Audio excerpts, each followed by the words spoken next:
Alright, ladies and gentlemen, it is showtime and go time. Episode number 341 live here at the late night place to be at the most must-see show on Twitch TV. We are the very best in fantasy wrestling excellence, bar none, period.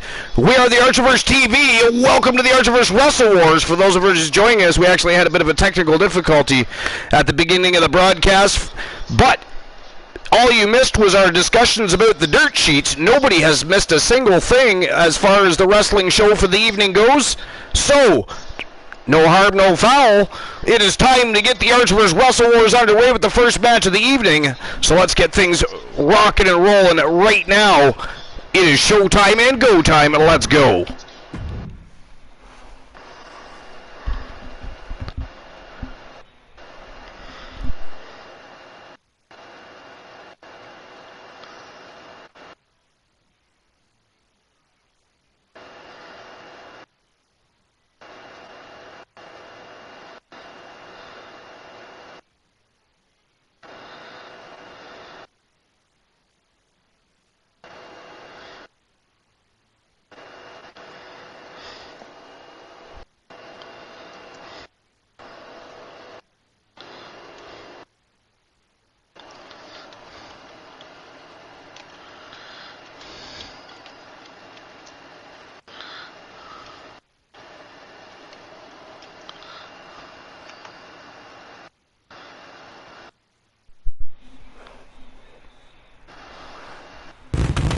And here we go. The Archiverse Wrestle Wars recommencing that road to WCW War Games just a little less than 3 weeks away. And it's going to be a clash of the titans between the Archiverse War Zone and WCW Starrcade. Tonight, the superstars here at Wrestle Wars are themselves going to be looking for the right to fight at the Grand Battlefield. So it is going to be a hot evening. 8 matches on the main card, 9 matches in total. The Dark Match main event championship matches. It is going to be fire. And we're going to get the first match of the night started right now. I do have to reopen the betting lines, though. Is what's going to have to happen there. Yep. And they are all open. They are all open, but I'm going to have to reopen them is the issue. I think, anyways. Because the broadcast... Maybe not, though.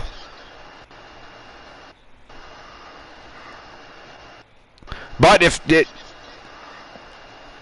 Yeah, it's probably best I just redo it. Just in case it glitches and causes an issue with the betting later on. Alright, so... Who's going to walk out with the W? Is it going to be Kevin Sammartino, who has been causing problems in the locker room, outside of the business, inside of the business? I mean, he caused issues with the Coalition, with the Bloodline and the Circle and many other instances of chaotic situations that Kevin Sammartino found himself in and then tried to drag others down with him. He is now paying for that. Last night, he got put out of his own faction. The Coalition gave him a serious beatdown. Last night at TWA Wrestle Kingdom. Tonight, he is facing 2 more members that he has crossed paths with, and we know that he was bothering and trolling Carlos Hawkins about not having any championship opportunities and how he was once this great star. Now he's just a bum that should be pushing a broom. I mean, there's a whole... you'd have to watch the video footage, but there was a whole...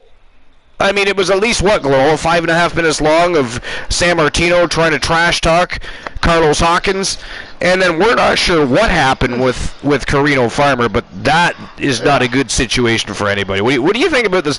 What do you think about the Farmer situation? Oh, it sucks. You have the boogeyman who's going to get you. Carino Farmer's just going to eat you. He is like the boogeyman. He is creepy as hell, Carino Farmer. I wouldn't even want to ref this match. Would not even want to ref the match. Alright, so who walks out with the W? Sammartino or Farmer and Hawkins?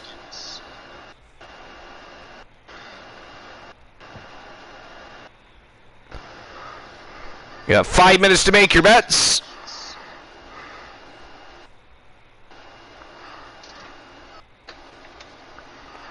And there we go. Betting lines are open. And let's find out just how badly Kevin Sammartino can get his ass whipped tonight. Or, who knows, I mean, like I said, he did lose against the Coalition last night, but in the first half of the match, he did look pretty impressive. He did learn from Ironman and Archer. Who knows, he could surprise everybody here tonight. It is a possibility. It is a possibility. But we are going to find out either way because it is showtime and go time for the first match of the evening. Sammartino versus Hawkins and Farmer. Let's go. And Glenola, you said you have a couple of lists. The great Glenola with some historical facts to grace our evening. I am excited. Yeah. See, I was trying to decide between two different lists. One actually said ranked. Ooh, the forbidden word at the Archerverse. You know what? That should be added to our list of banned words. Ranked and top 10. Well, I kind of, I kind of look for the ones that say ranked, because then we have more great. ability to tear them apart. Yeah. Well, we did. Well, to be fair, we both did say we were kind of going to start looking for lists that we could tear apart. But I still, and I am trying to do that, but I still try to avoid the word ranked or top 10 because it is kind of ghastly. And it's somebody else's perspective, not to mention. Yeah. But due to the technical issues we've already had tonight, I decided to start off with the 10 worst wrestling video games of all time, according to Metacritic. Wow. I mean, that is fitting, isn't it? That is fitting. Maybe we should go over that. It's written by Michael Weir. This is going to be great. This was published December 29th, 2021, so it's not that old. And I'm getting it off the Sportster. And there's some of these I hadn't even heard of, to be honest. Let's do it. All right, number 10, they have Lucha Libre AAA Heroes del Ring.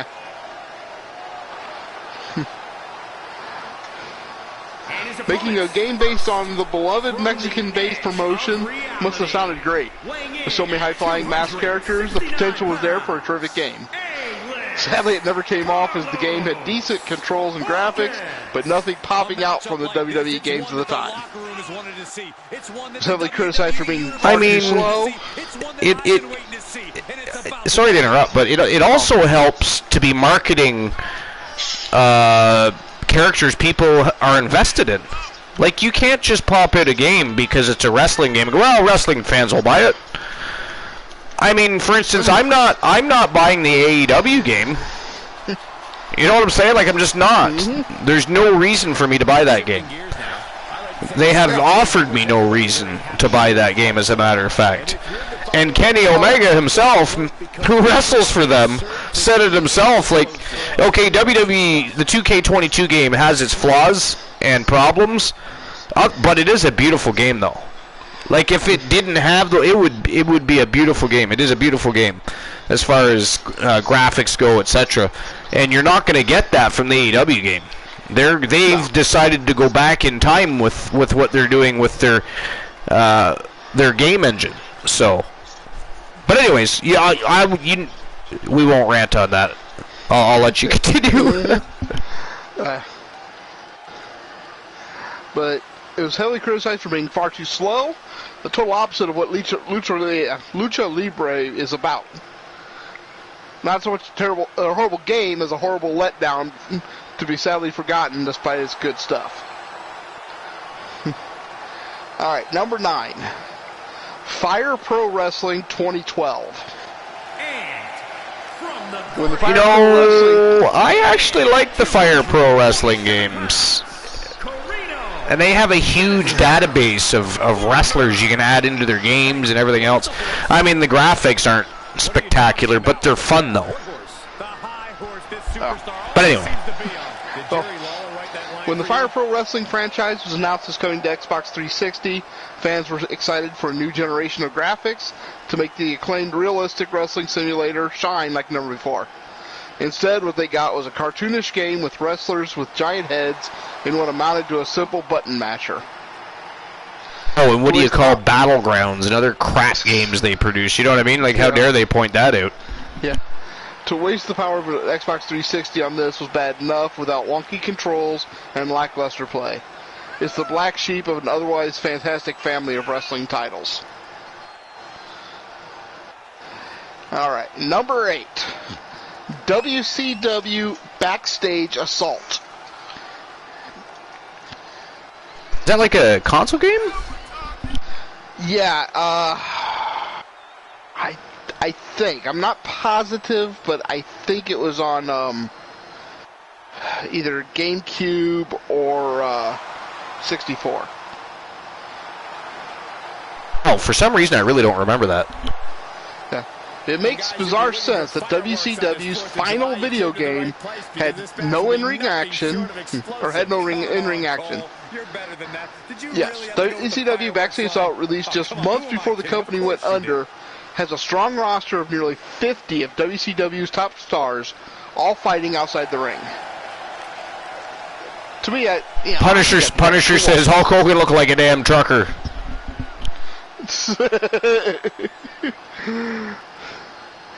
The action was only in parking lots, offices, backstage, and more, yet still using pinfalls or submissions to win. So no tag matches or any actual wrestling bouts amid bad graphics and controls. Slammed with horrible reviews, it's a fitting end to WCW's video game history.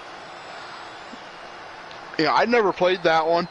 Now, I didn't enjoy the, was it Nitro? I believe it was WCW Nitro. Or Mayhem. On PS1. Though I played that. The one I didn't play was WCW versus Nitro. I don't know why, but I never played that game. That was a 64 game. Yeah, but I really liked Mayhem.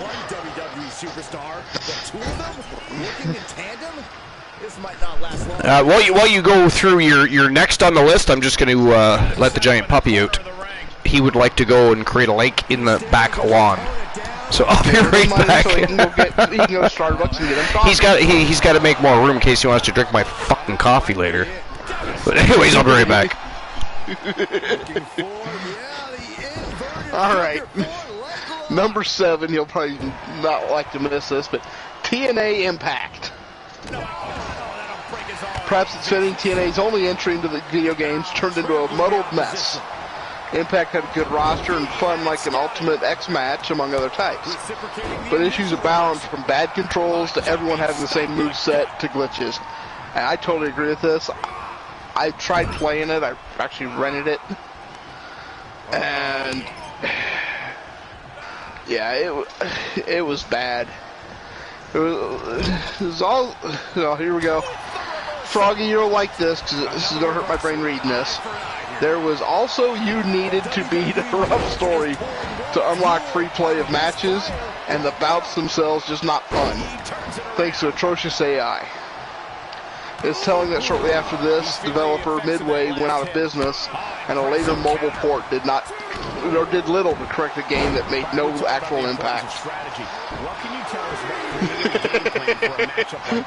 Yeah. I knew you'd enjoy that one after your comments on my list the other day that you wanted more from that guy. Which is why the outnumbered superstar can't waste any time going on the attack.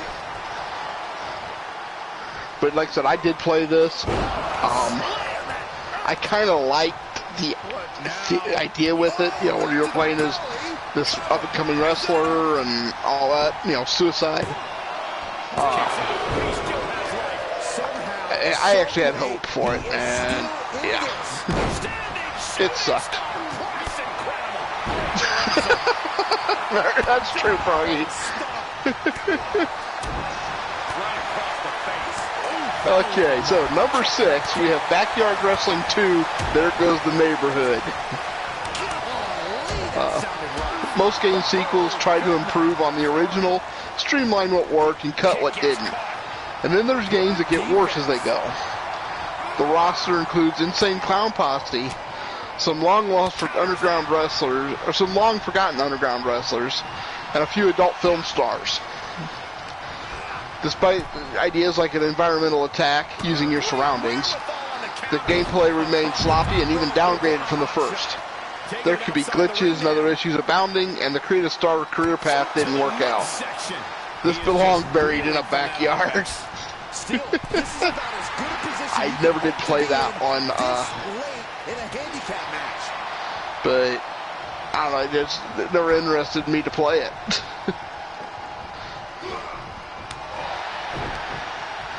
Able to get the advantage here. Well, backyard, I don't know, this is Backyard Wrestling 2. I returned Backyard Wrestling. Is that what I hear? Backyard Wrestling 2, There Goes the Neighborhood, was number 6. Number 6. Number 7. I didn't actually play that game either. Yeah. Number 7 was TNA Impact. I played that. I didn't buy it, but I played it at a friend's house, and it was ghastly. And that is putting it politely. It had a great idea. Wow, San Martino just Irish whipped Hawkins right into Farmer. Did you see that? Wow. What is even happening right now? I don't know.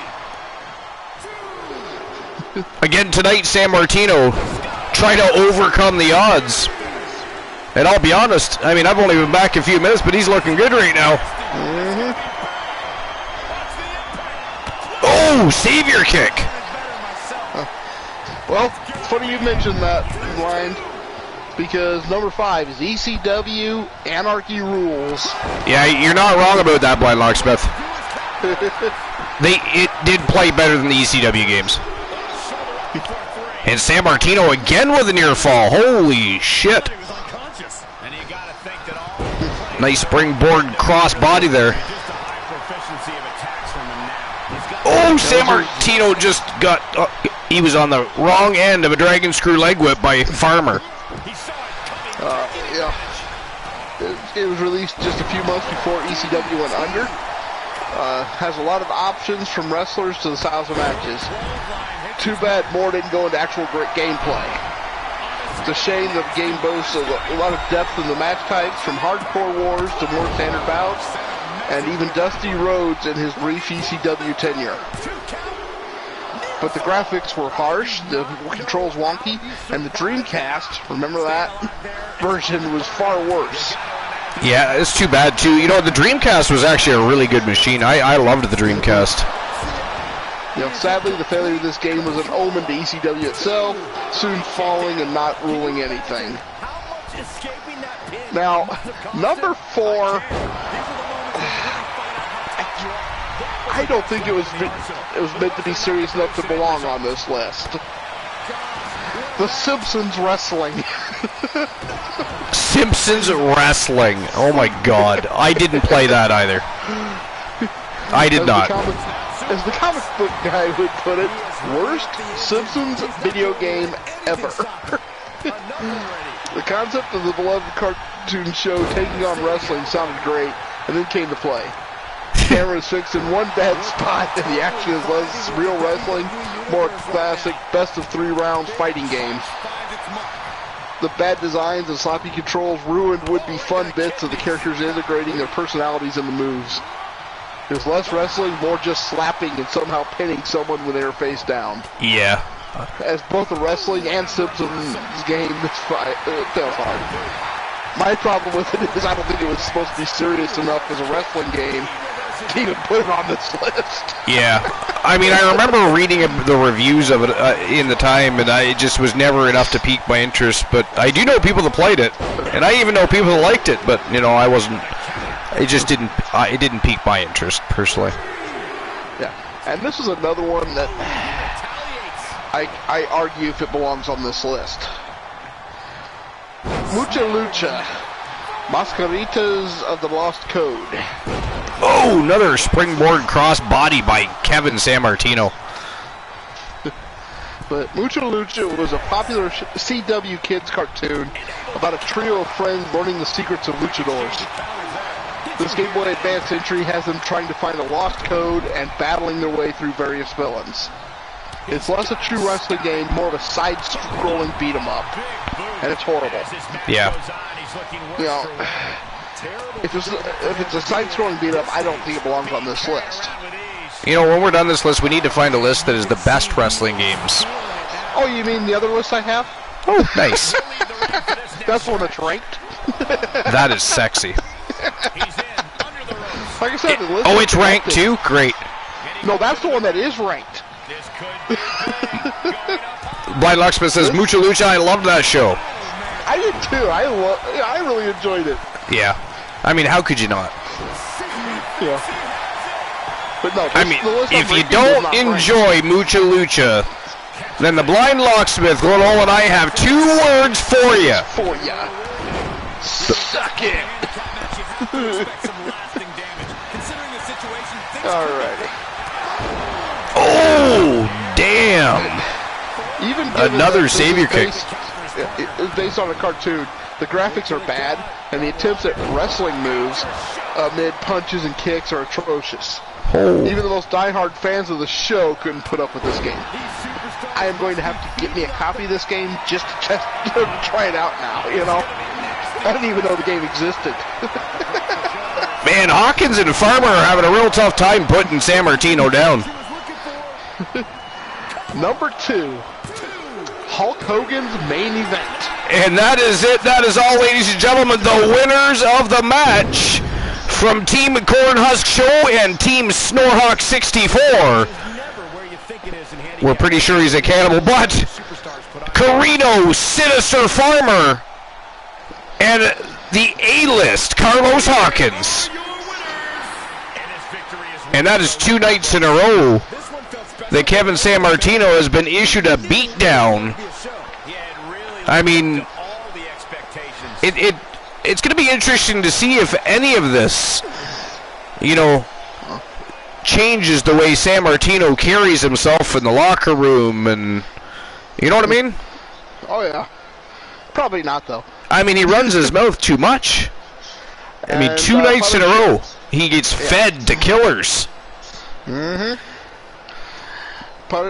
Punisher, the Mucha Lucha game was a Game Boy Advanced game. So, Hulk Hogan's main event. Just this first piece tells you it's going to be a really bad game. The Xbox 360 Connect. Yeah, well. What more do you need to say? Is remembered as a decent idea, but horrible execution. Hard to pick any Kinect game that was actually playable, and this is a prime example. The idea was Hogan himself being a coach to the player, letting them rise up as a star in the business. Great idea. As bad as some wrestling games can be with controls, trying to mimic moves with waves and steps was like a horrific interpretive dance gone wrong. The cartoony style also threw folks off and makes this another failed project with Hogan's face on it. All right, next match of the night. The former Archivers World Unified Television Champion, Ali Salas, taking on the Devil's favorite demon, Kane. And it looks like his big brother's coming in tow. This should be very interesting. Ali Salas has been very impressive. Let's see what he can do with the Brothers of Destruction. Well, I mean, he is facing Kane, but they're going to be out at the same time. The Undertaker and Kane about to make their way to the ring. That is the next match of the night, and the betting lines are open right now, so you have 5 minutes to make your bets. Who do you think is winning this matchup, Ali Salas or the big red monster Kane? Either way, it is showtime and go time for matchup number 2. Let's go. This is a hard one. Because Ali Salas has been doing great since he debuted. Yeah, he really has, actually. I mean, he very quickly rose to the top, became the World Television Champion. Actually, that's a good question, Blind. Is there any casket or buried alive matches? There is not. Okay. Is scheduled for one fall, making his way to the ring from Alexandria, Egypt. That would be cool, though. 240 pounds. Oh, yeah. Ali, the Phantom King. So, the number 1, Legends of Wrestling 2 on the Game Boy Advance. Well, why don't they get in the ring? They had that game for the PlayStation 2 as well. Yeah. But thanks to using some classic wrestlers, the first Legends of Wrestling game wasn't that bad. The sequel, however, was a massive come down from graphics to controls. While the console versions for PS2 and Xbox were rough, the Game Boy Advance version was horrific. It looked even worse than the old SNES WWE games from the graphics to controls. I was going to say, I remember the people complaining about it for sure. Yeah. Even putting aside the limitations of the Game Boy Advance, it was wretched, and little wonder it ranks as the worst wrestling game ever, reviewed at Metacritic. Last Man Standing would be the closest alternative. Yeah, Froggy.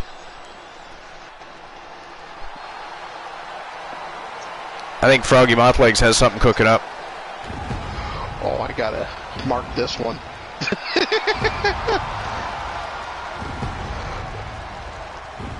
Not quite deathmatch equivalent. No, I mean, the equivalent to a deathmatch would have to be something like finishers only inside Hell in a Cell. Weighing in at 323 pounds, If you could do it, a finisher-only knockout type thing. Yeah. Ali Salah sure has his hands full tonight. Again, he is facing the Devil's favorite demon, but Undertaker making his presence known.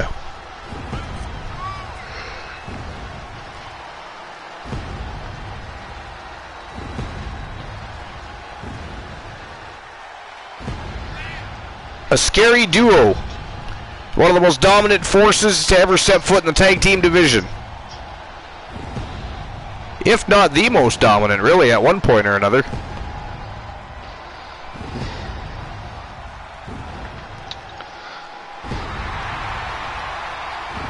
Okay, and I just marked the list for another night.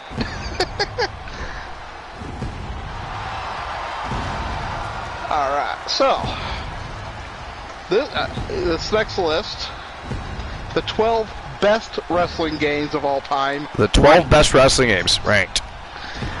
It's off of, this comes from Game Rant, written by Cody Orme or something like that. O-R-M-E. Yeah, it could be. I think it's probably just Horn. Orm? Yeah. Yeah, I guess that could be. Okay, updated on March 4th, 2022, so this is pretty recent.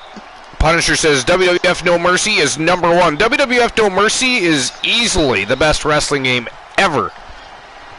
And here we have a superstar with a big chip on his shoulder. He has certainly felt overlooked recently. Well, he has a chance to change that perception in this matchup. Yeah, and Kane said his opponent has forgotten who WWE. Glitholda was just looking on the list. Yeah, I actually did. Yeah, I know, we could tell. I actually saw something on the list that's going to make you... I think it'll get you, Archer, so... But we start off with number 12. Fire Pro Wrestling D. This is from the Dreamcast.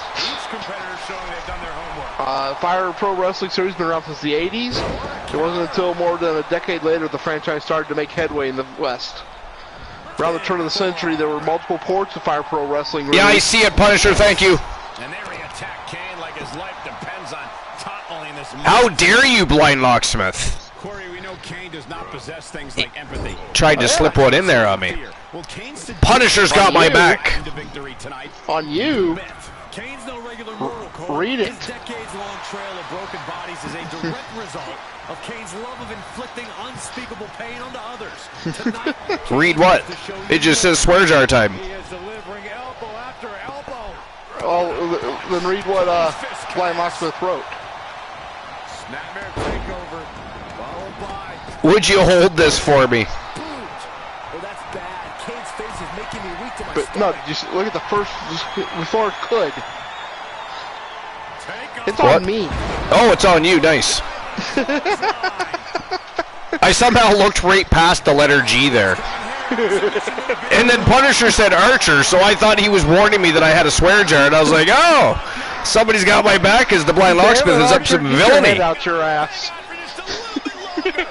It's my inflated ego. I apologize. I just assumed it was about me. And I will now turn off my mic. Why did you swear? I just told you to get your head out of your ass. Oh, good point. Well, it looks like we're waiting until after the match for the rest of Glenola's list. Actually, the entirety of the list. We just got started. But I think he purposely took himself out there. That's what I think. He did that on purpose. Probably wants to have a couple of Pringles potato chips or something. Eat some peanuts. Yes, you would. As a matter of fact, yes, you would.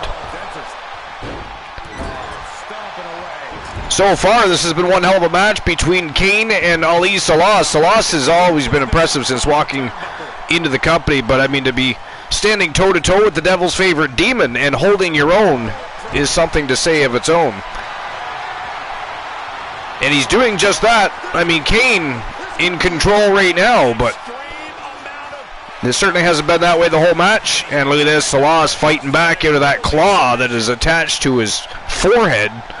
Finally breaks free. And look at the size difference. He's handling that very well as well. Using that speed and agility, which he's going to have to continue to do if he wants to defeat Kane, who is a much larger opponent. Nice single leg camel clutch here. It's not going to do many good outside the ring, though. Wear him down, but it will not win him the match.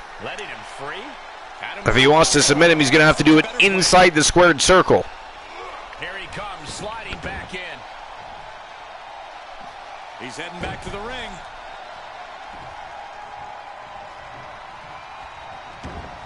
Back in the ring at a count of 5. Kane kicks Salas off.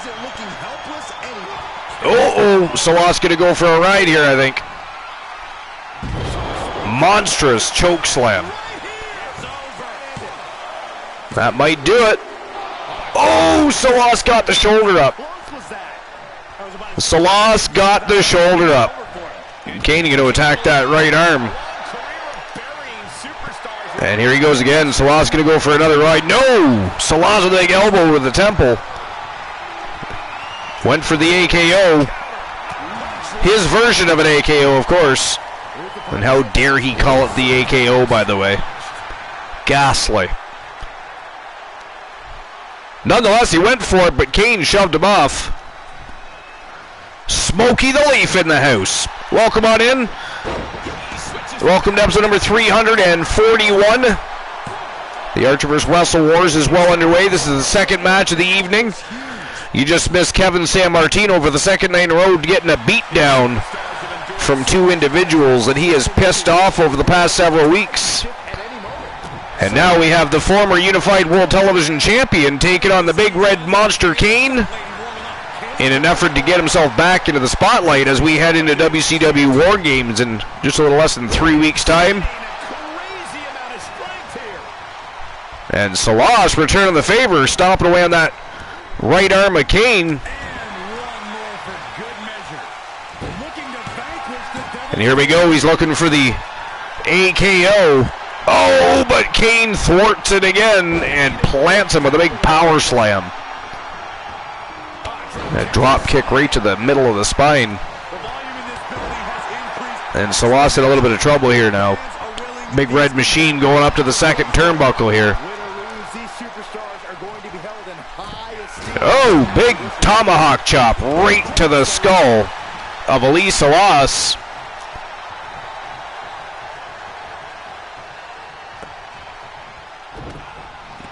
Pendulum backbreaker. He's just pressing that spine down over his knee.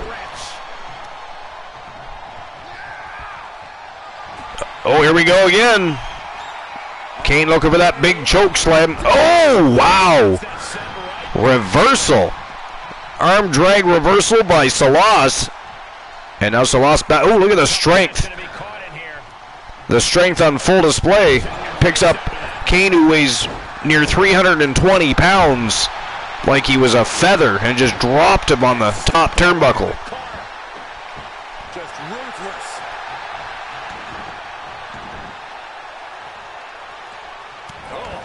Ooh, Salas with a little ruthless aggression here.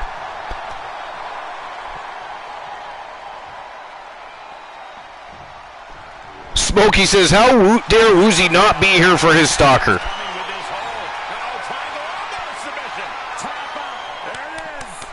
Wow, he tapped out Kane. Ladies and gentlemen, that is it. That is all. The winner of the match by submission from Team the Pharaoh, Axel Ishtar. He is the Phantom King, Ali Salas.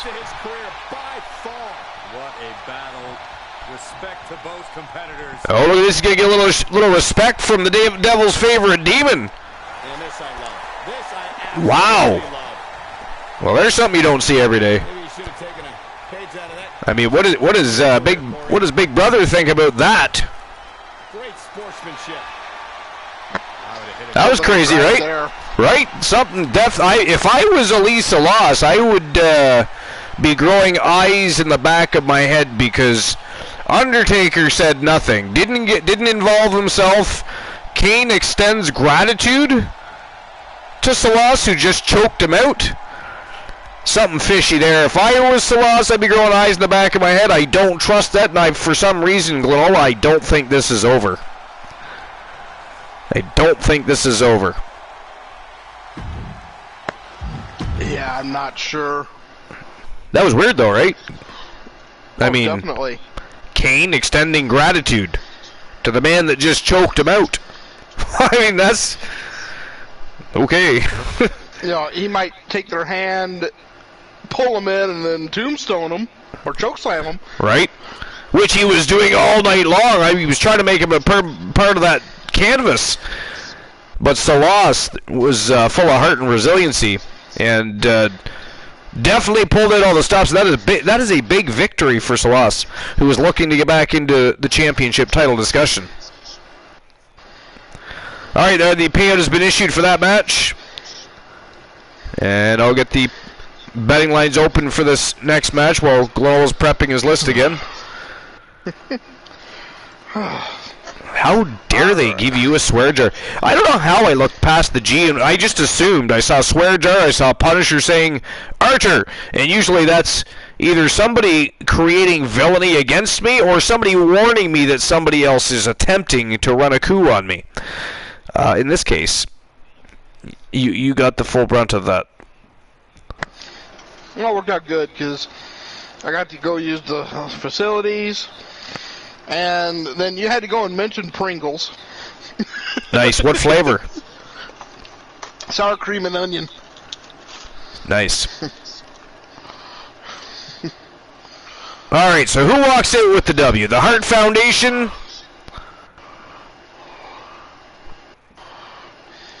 or Imperium?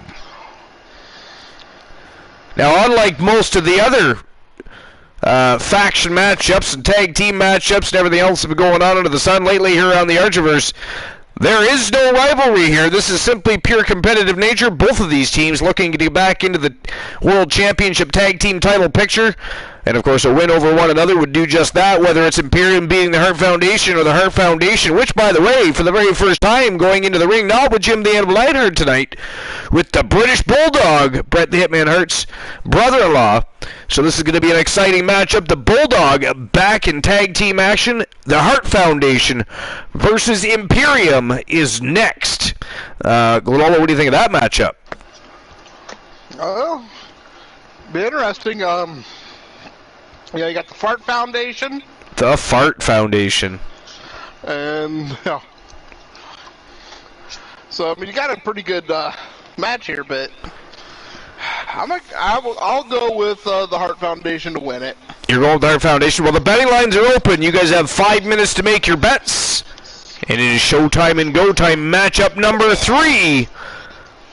6-man tag team action. The Hart Foundation versus Imperium. Let's go. That does sound good, Blind Locksmith. I may have to try that sometime. Crumble up a couple of Pringles in ramen next time you make some. That was some. Oh yeah, that actually is good. I've done that. Not with Pringles, but I've done that With Doritos, actually. Ooh, yeah. Cool Ranch Doritos. What I do with ramen usually is You know what else is good? chicken broth. What? You take the sweet chili heat Doritos and crush them up and put it in your hamburger meat and barbecue it. Ooh, that would be good. Oh, it is delish. It is delish.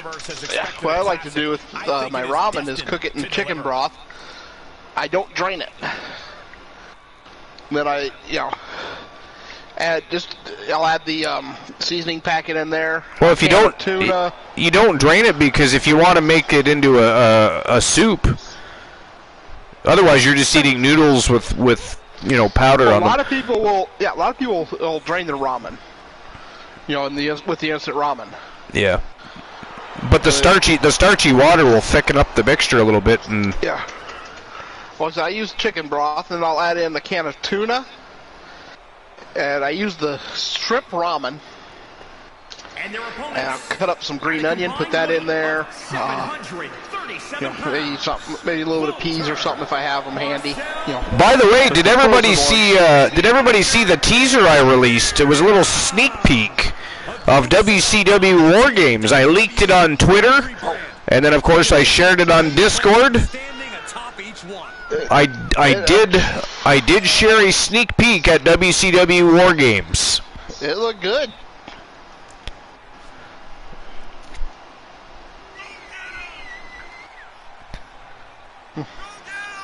Smoky Leaf says, I've actually done that too. Yeah, it is very good, yeah. But then I'll, after I call that up, just before I'm ready to serve it, I'll break an egg in there and let it just very lightly poach. Blind Locksmith says that's too much like meatloaf for him. Well, then you're just adding too much, my friend. You just add enough of the Doritos to flavor the meat. We're not making meatloaf here. We're making hamburgers. I don't know where you're from, but that's crazy. Alrighty, number 11 on this list. WWE SmackDown. Here comes the pain.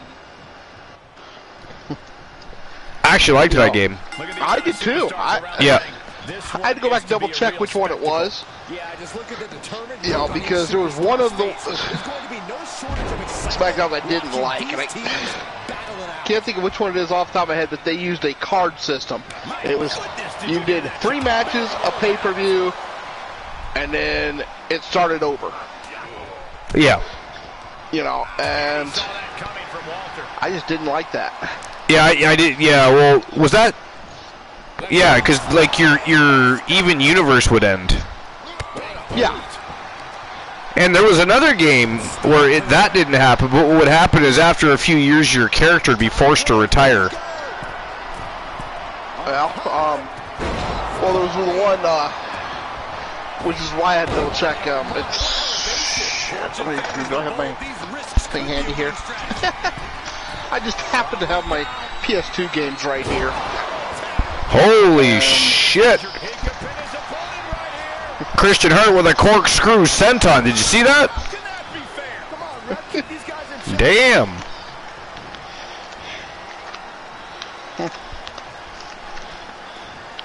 Okay, Shut Your Mouth is the other good one I liked. Those.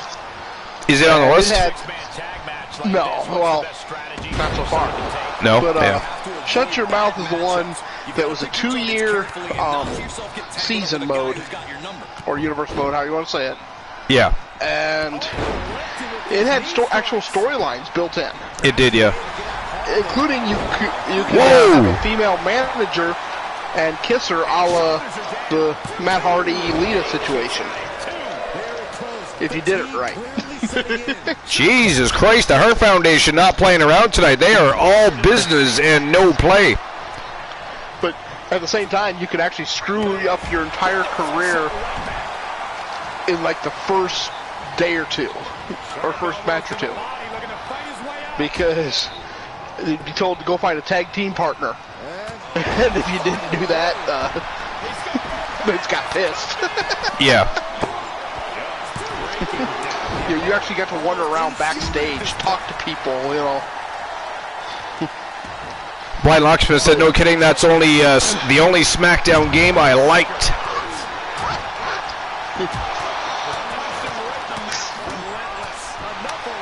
Alrighty. So, number 10, WWE, or the WWF Attitude. Which is on the N64, the Dreamcast, Game Boy, and PlayStation. Yep. Did you play that game? No, I didn't play Attitude. Oh, yes, I did. I think I did play Attitude on the 64 at a buddy's place. I actually did not like that one. Yeah, on the N64 though, there was a WCW game I preferred. Yeah, with you had like Scott Hall, Kevin Nash, Benoit, some of the other, and I would use Benoit, and of course one of his moves was the knee or headbutt to the groin. Blind Locksmith says Attitude was kind of meh. Yeah, I think it was actually a little worse than meh. I personally did not enjoy that game at all. So, number 9, Legends of Wrestling 2. It's funny, we just on our worst list. Yeah, but that was for the DS though. Game Boy Advance was the one. Oh yeah, sorry, Game Boy Advance, right? Yeah, but even there, it said the other consoles were bad too. Yeah, I just kind of got a kick out of that. It was on both lists. Legends of Wrestling 1 was really good. Yeah, I think I have 2 for PS2. Oh, Hart with a crossbeam chicken wing here on Walter. Ooh, broke up quickly though. Here's one I hadn't played, but I like the cover. WWE Day of Reckoning 2. I actually, you know what? I played that with friends, but I never bought that one. Yeah. Well, on the cover of it, it's got Stacy Keibler in a backless looking over her shoulder. If I'm not mistaken, that came out with a couple of covers. Oh, it doesn't say on here. So it's just, you know, I think it is Punisher, yeah. For Stacy Keibler. Punisher asked if that was the one where you could beat up the construction crew. I think it is.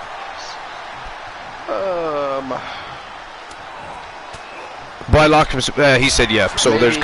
It is, yeah. I thought so. I know, I've never played it, so. Trish was on one, yeah. Yeah, I'm just, when it comes to Stacy Keibler, well, yeah. I hated to see her go, but I loved to watch her leave. Who didn't? This isn't gonna be good. Oh, gut buster. All right, so number 7. We have Fire Pro Wrestling World.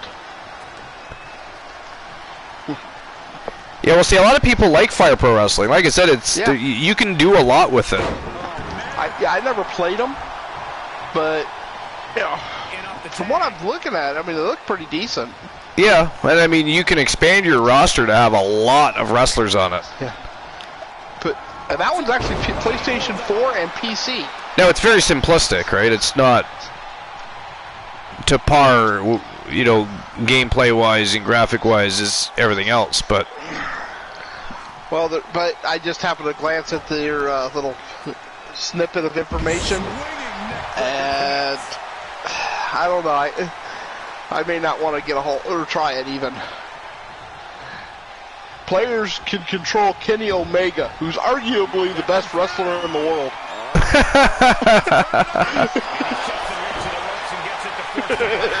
You can play and control a lot of different wrestlers, believe me. Yeah.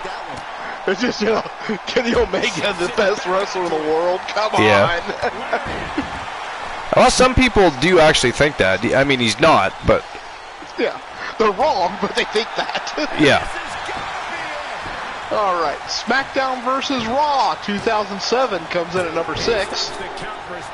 And I'll admit, I liked the SmackDown versus Raw games. Yeah, I think pretty much everybody did for the most part. There were things we didn't like about them, but general consensus, they were good games. Number 5 is WWE 13. Punisher says, I love the voiceovers. Oh, assisted flying crossbody by the Hart Foundation. Now, I didn't play this game, but I saw gameplay of it. Froggy Mothleg says, well, Omega fucked up Poindexter's neck. If best means least safe, we agree. Yeah. But number 4, I saw some gameplay of it. I've never played it myself. But I disagree, at least with the placement. WWE All-Stars. I did not like WWE All-Stars. You know, they have it ranked at number 4 on the list. Really? Yeah. Too cartoony, yeah. I agree. Yeah.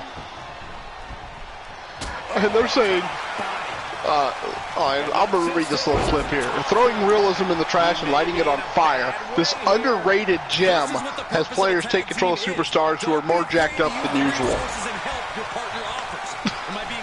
You think?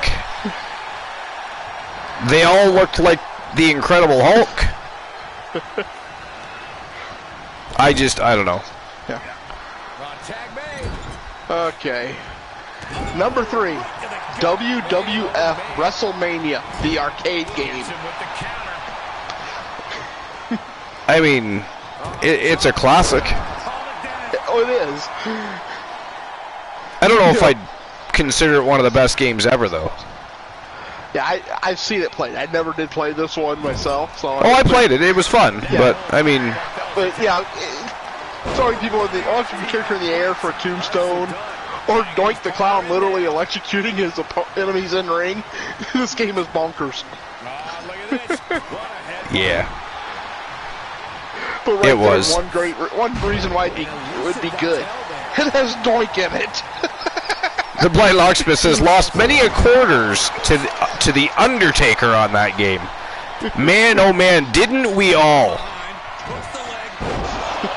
Punisher says, these people are on acid when they make these lists. I wonder sometimes. Number 2 on this list, Saturday Night Slam Masters. Saturday Night Slam Masters. Wow, now there's a game I haven't played in a long time. Yeah, you know, I think I played it. I just don't remember, you know, much. It would have been something I rented. Blind Locksmith says, Acid Trip makes more sense than these. And then he says, wow, a game I don't know. Well, how dare you not know that game? Yeah. Capcom made a wrestling game. That alone should be enough to sell anyone on this title. Giving players a legitimate backstory for Final Fight's Mike Hagar, or Hager. Saturday Night Slam Masters allows players to take control of seemingly real wrestlers as they fight around the world. With both singles and tag team bouts, there are 2 different game modes that play completely differently from one another, giving the game tons of replayability. Where Saturday Night Slam Masters really excels is through its roster. Sure, they borrow their likenesses from real-life stars, but each fighter is different enough from the person who inspired them they felt completely new and fresh. Yeah. Each of them has a completely different fight style, and their varied movesets can help to accommodate a wide variety of play styles. And that is off of the arcade, Genesis, Super NES, and FM Towns Marty. I'm not familiar with that particular. Yeah, I remember that game. And then, number 1.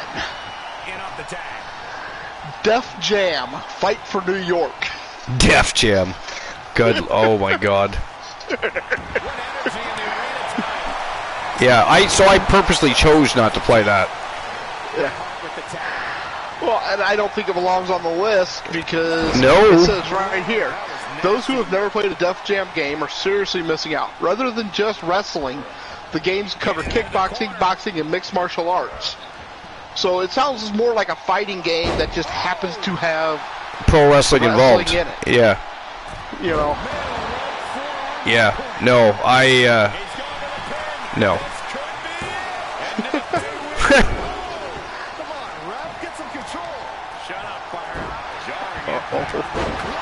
Oh! Discus clothesline by Bret the Hitman Hart. He is unloading on Imperium here. Oh crap! So that just led me to another list.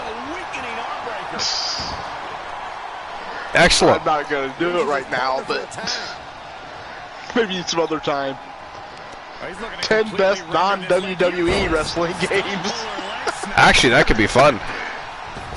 Okay, I'll run through it. But Joe Ling says, why is WWF No Mercy big on there? Not big. Not big. Joe Link doesn't know what the hell he's saying. Yeah, I want to say, let me go back here, hold on. He makes the save for his team. No Mercy wasn't even on that list. Really? Yeah. Wow.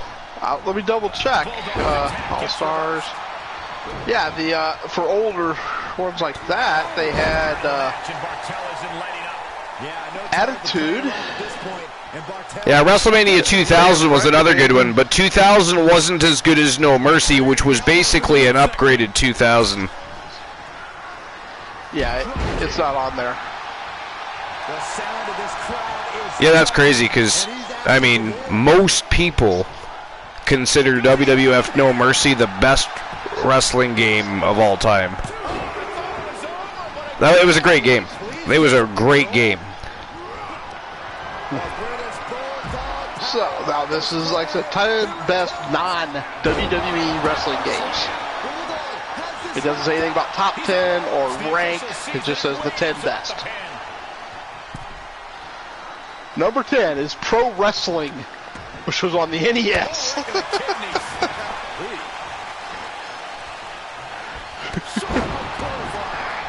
I like this one. Through today's eyes, Nintendo's Pro Wrestling doesn't look too great.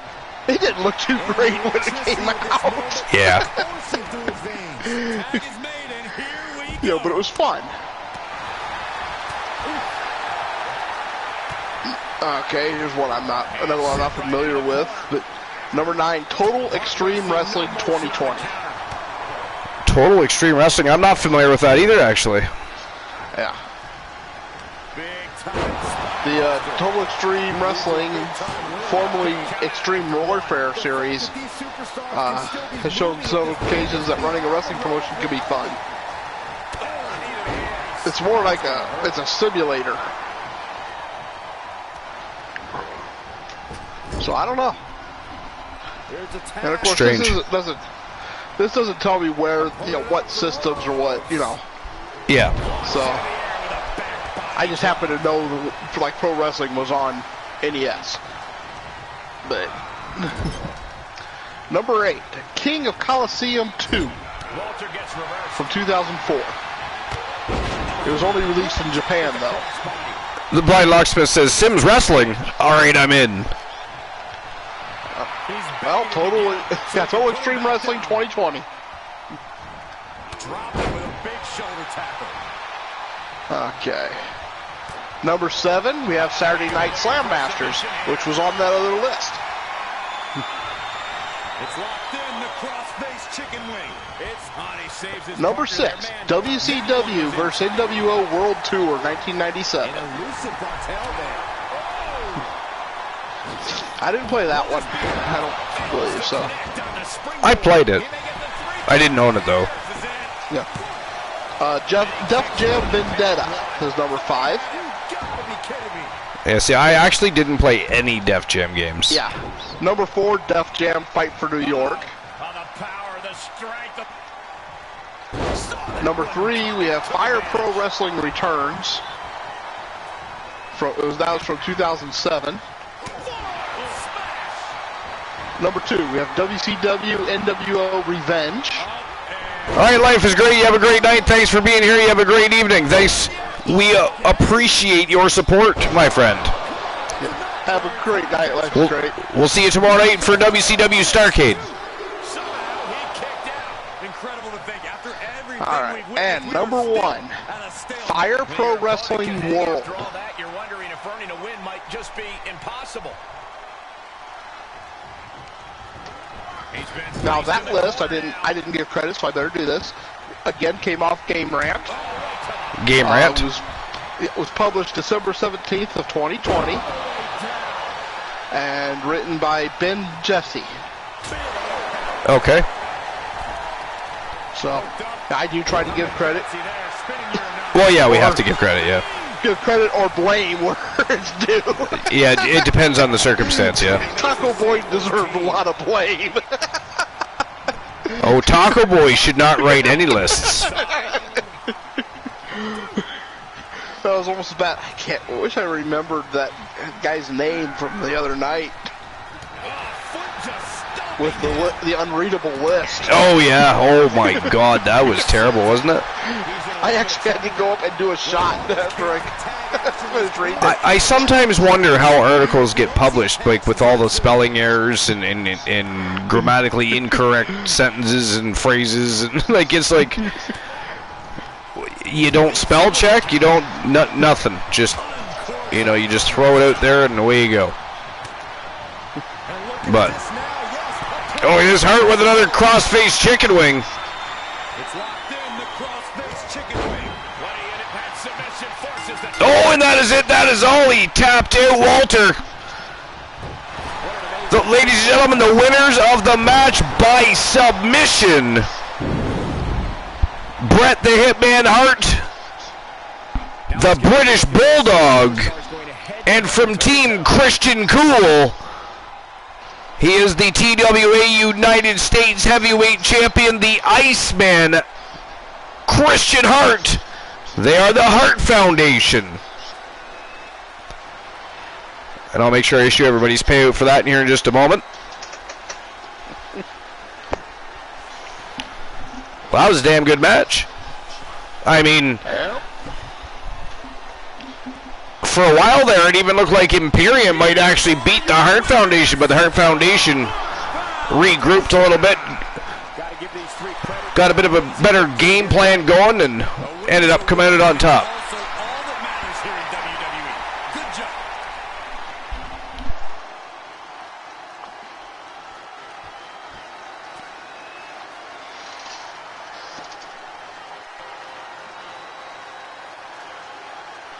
What are you looking up? I know you're looking up something because you are quiet. Oh, I'm just thinking for a minute, and doing something to fix something you screwed up.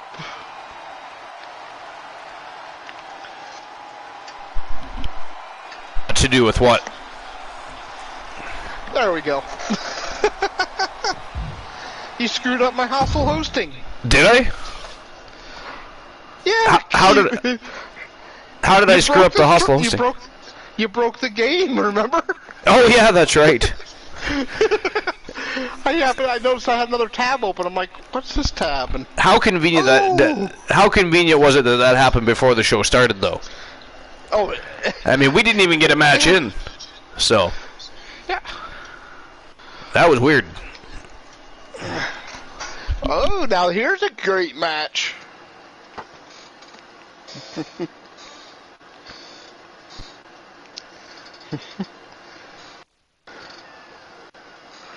Wait, which? This match coming up. This is the next match tonight. I thought you were looking at a list. No. Yes, the next match of the night is for the Archverse Women's World Tag Team Championship. We have, of course, the Wolfpack. We were talking about that earlier tonight. It is still unclear what the Wolfpack is doing at the Archverse Wrestle Wars. but everybody saw them backstage earlier tonight. Everybody saw them pull into the parking lot earlier this evening and enter the building. The Wolfman in tow, Alan Severn in the house, and we have, of course, the Anomaly, Tia Stevens, and the Gremlin Wolf, Jennifer Wolf, and they are taking on the Faces of Fear, challenging for those World Tag Team Championships. That is going to be an excellent matchup. So, Now, did you say you had another list or no? Or at least, if you don't at the moment, I have one that we can utilize while you're doing your digging. Oh, I've got. Let's see. 1, 2, 3. I have to open the betting lines for this matchup as well. Did I issue the payout for the last match? Let me double check. I didn't. Nope. All right, I'll do that right now. I've only got like 6 or 7 lists. All right, so the Heart Foundation,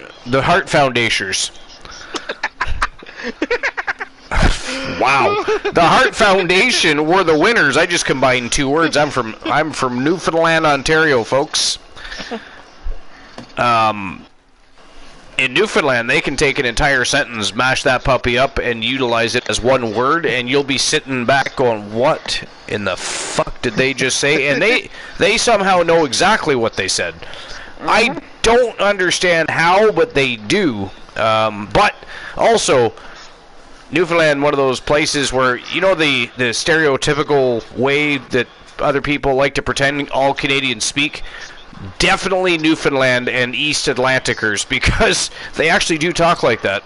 And but it is also probably the East Coast, like I'm talking PEI and Newfoundland, Nova Scotia, those places is what you would expect out of Canadians, though. They are the perfect example of Canadians down there.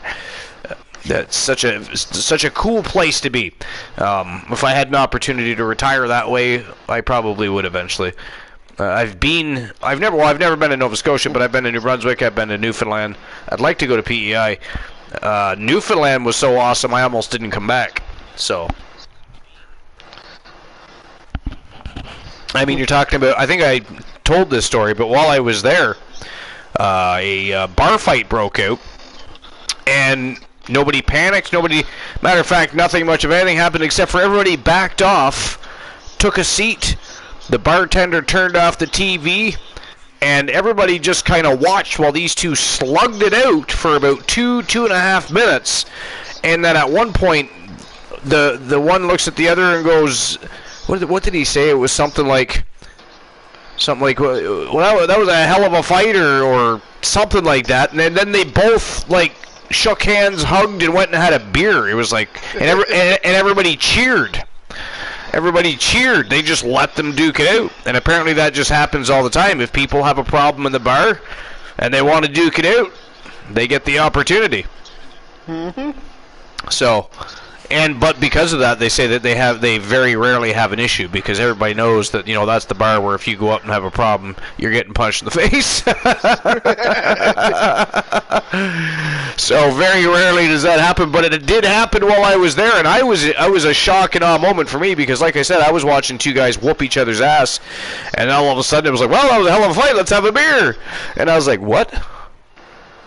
Are we shooting a movie? What's going on here?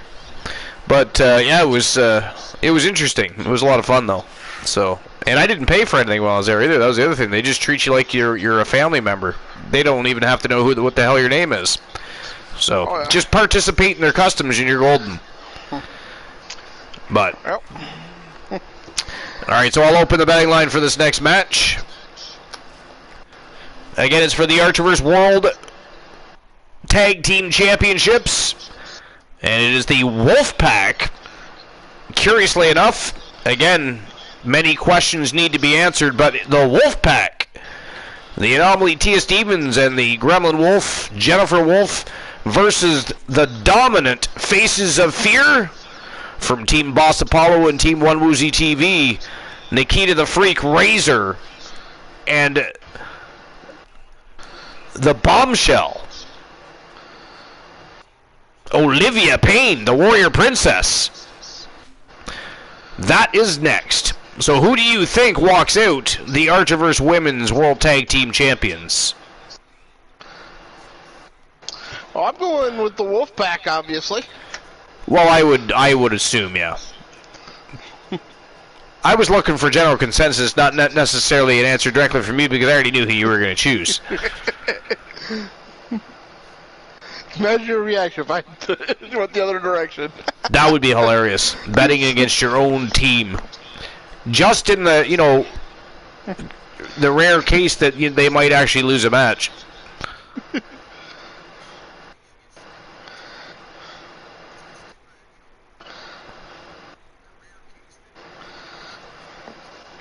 Alright.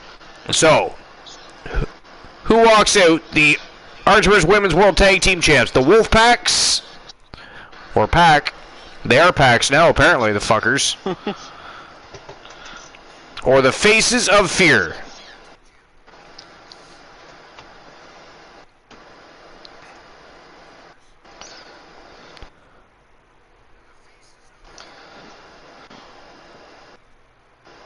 Apparently controlling WCW isn't good enough for the Wolfpack. They got to become inter-brand promotional.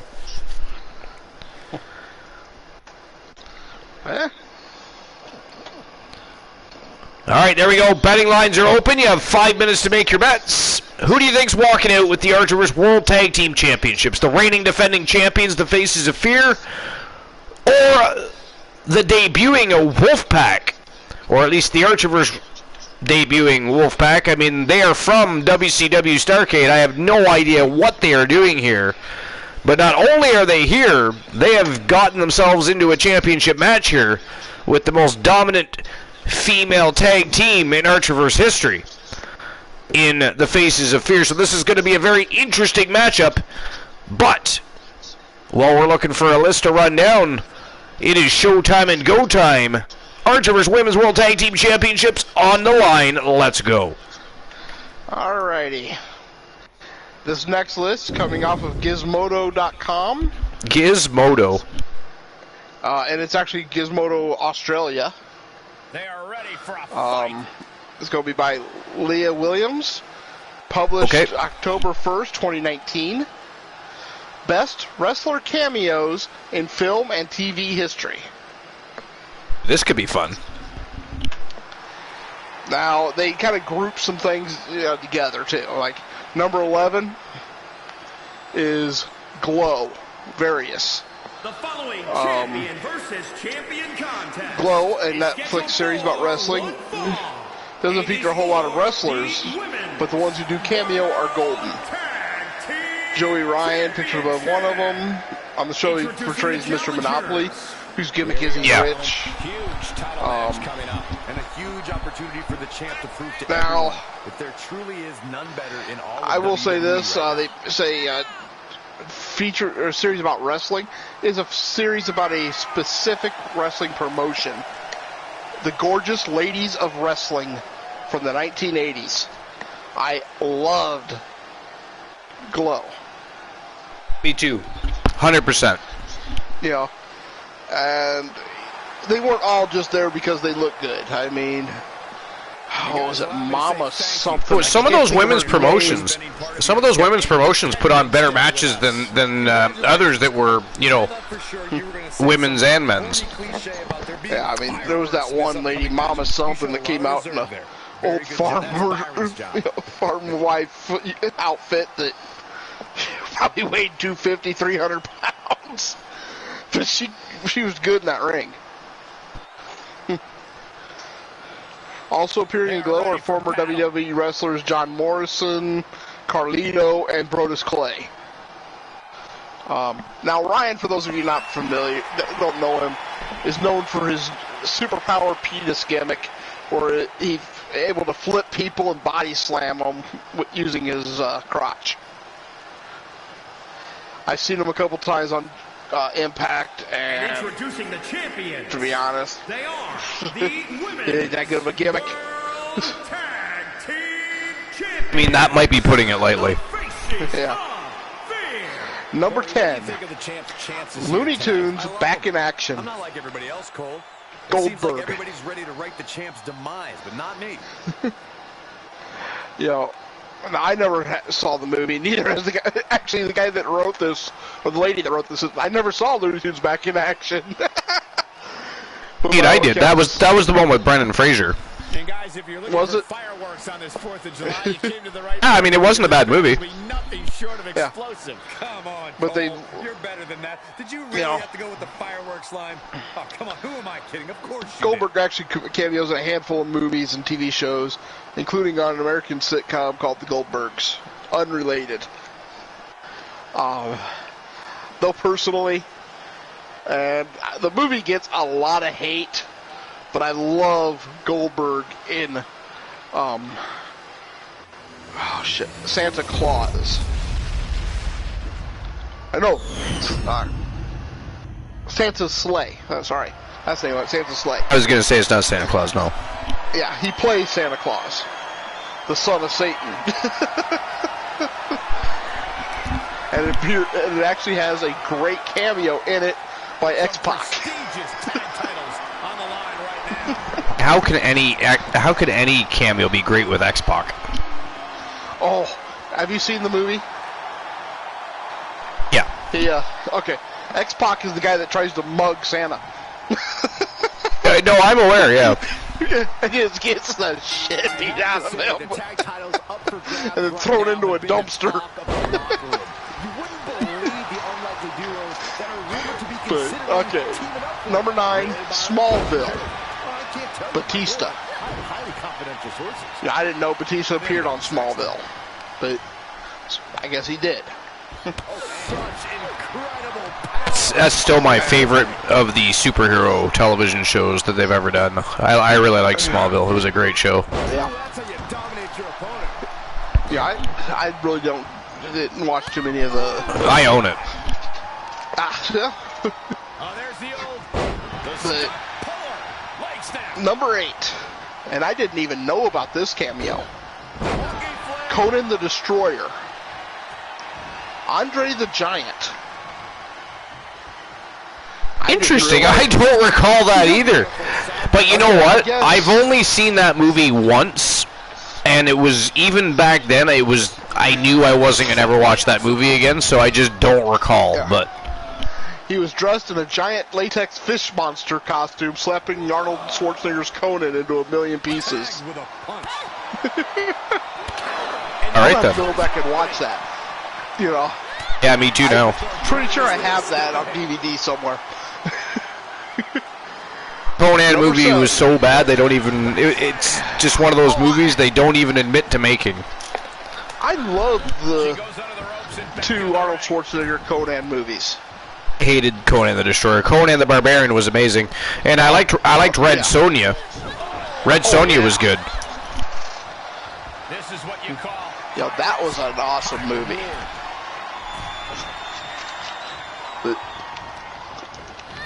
Alrighty. Number 7, Sherlock Holmes. Kurgan. Robert Malin has made a name for himself playing beefy, mostly silent characters. Had a small role in Pacific Rim, appeared in 300, even turns up in Deadpool 2, which I own, I still haven't watched yet. In the WWE, he was called... I'll be honest, I own the Deadpool movies, and I liked them, but I didn't like him as much as everybody else did. Oh, I loved Deadpool 1. You know, as I thought... You know, the action sequences, the only thing I didn't like about Deadpool is the over-the-top cursing. I mean, they cursed so much that even I walked out saying, damn. Yeah. But at the same time, they were faithful to... You know, it was probably the best portrayal of Deadpool. Well, except for even Deadpool didn't curse that much. It was way overdone. Yeah. Way overdone. I mean, cursing is part of my normal vocabulary. Like I said, I walked out of the theater saying, damn, there was a lot of cursing in that movie. And as a matter of fact, there were other people talking about it as we walked out of the movie theater thinking, holy fuck, there was a lot of swearing in that movie. But the action, but if you skip all that, fuck the action. It was a great movie, but and it captured the insanity. I will be right back. Like the puppy had to, I now have to visit the facilities myself, so I'll be right back. Alrighty. His appearance in the Robert Downey starring Sherlock Holmes makes use of his characteristics for a great turn as an imposing henchman. Okay. Number 6, Blade Trinity, Triple H. I love this. Blade Trinity got a lot of hate, but I actually love the movie. I'm on their shoulders. Down in a hurry. Oh, look at the knees. Precision. So if you haven't seen it, I do recommend seeing it. Checking it out. And Triple H does a pretty good job in that movie. To keep fresh. Now number 5. Trying to watch the match on one screen and read the list on the other. There's a tag. The Gremlin is just. Opponent off the road. Wait a minute. Is that? Yeah, I think that is Gremlin. Well, she's just. Headed to the top now. She's taking it to him. Now things are changing over a little bit. Military press. All right, number 5, Sharknado 2, 3, and 4. All right, we've got Chris Jericho, Kurt Angle, and Seth Rollins. Across the ring. That ain't right. I can only assume creators of Sharknado are wrestling fans, because nearly every Sharknado movie has featured a cameo from a WWE wrestler. In various roles, they've played a ride attendant, some kind of a mechanic, and some dude in a suit. I'm not sure what the exact roles are, mainly because I refuse to engage with the Sharknado franchise. But good on them! Number 4, and this is actually one of my favorite scenes in the movie. John Wick, Kevin Nash. I love the scene. Once upon a time, Kevin Nash went by the moniker Big Sexy because he was big and sexy. Makes sense. These days, he's looking less big and less sexy, but that hasn't stopped him from cameoing in everything from Punisher to Magic Mike. In John Wick, he plays silent henchman Francis. Doesn't do much, but it sure is good to see Big Sexy still kicking. Trinity was great. I like the Blade movies, to be honest. And yeah, the Punisher one was really good too, especially when you realize he actually got stabbed in that scene where you got stabbed. They grabbed the wrong knife.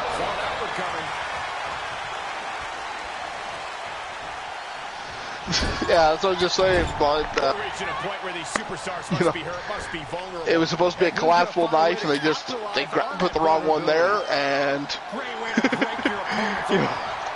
that was an amazing.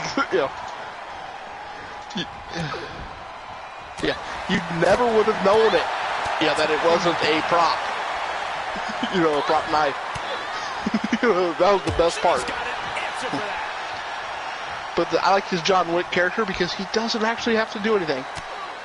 All he does is just, says a few lines. It's just a brief cameo, but it's actually very important. I have returned. Welcome back. And I see the Wolfpack and the Faces of Fear are still right in the middle of a heated battle. Yep. So I see I haven't missed too much. No. Good match though. But as expected. Yeah, and even then on the list you missed Blade Trinity with Triple H.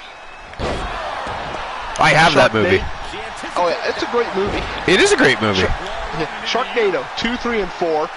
Yeah, Chris Jericho, Kurt Angle, and Seth Rollins. See, I didn't like the Sharknado movies. They were so stupid. Yeah. Well, these are just the best cameos. So, no, I know.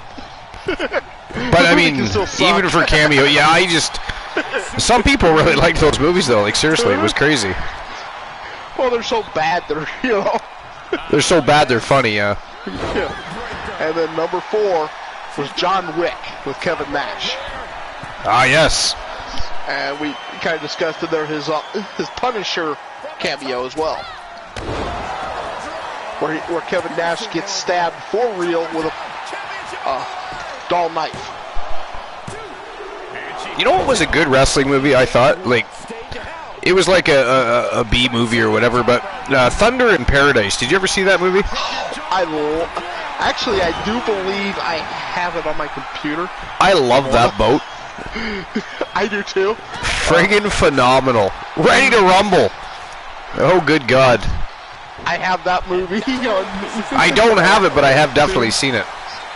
I enjoy it, yeah. Let's see, where's the... Ooh, little double team action by the Wolfpack here. Wow. Olivia Payne got some hang time there. Ooh, met the knees of Olivia Payne. Did Tia Stevens. Jesus, Jennifer Wolf darted across there like a freight train and broke that pin up. Okay, it must not be on this computer. Like the Blind Locksmith says Thunder in Paradise was great. It was great. That was an awesome movie. You know, for a movie that was just a B-rated movie, it was fun. Not everything Hulk Hogan did was terrible. They just weren't great, you know what I mean? Mm-hmm.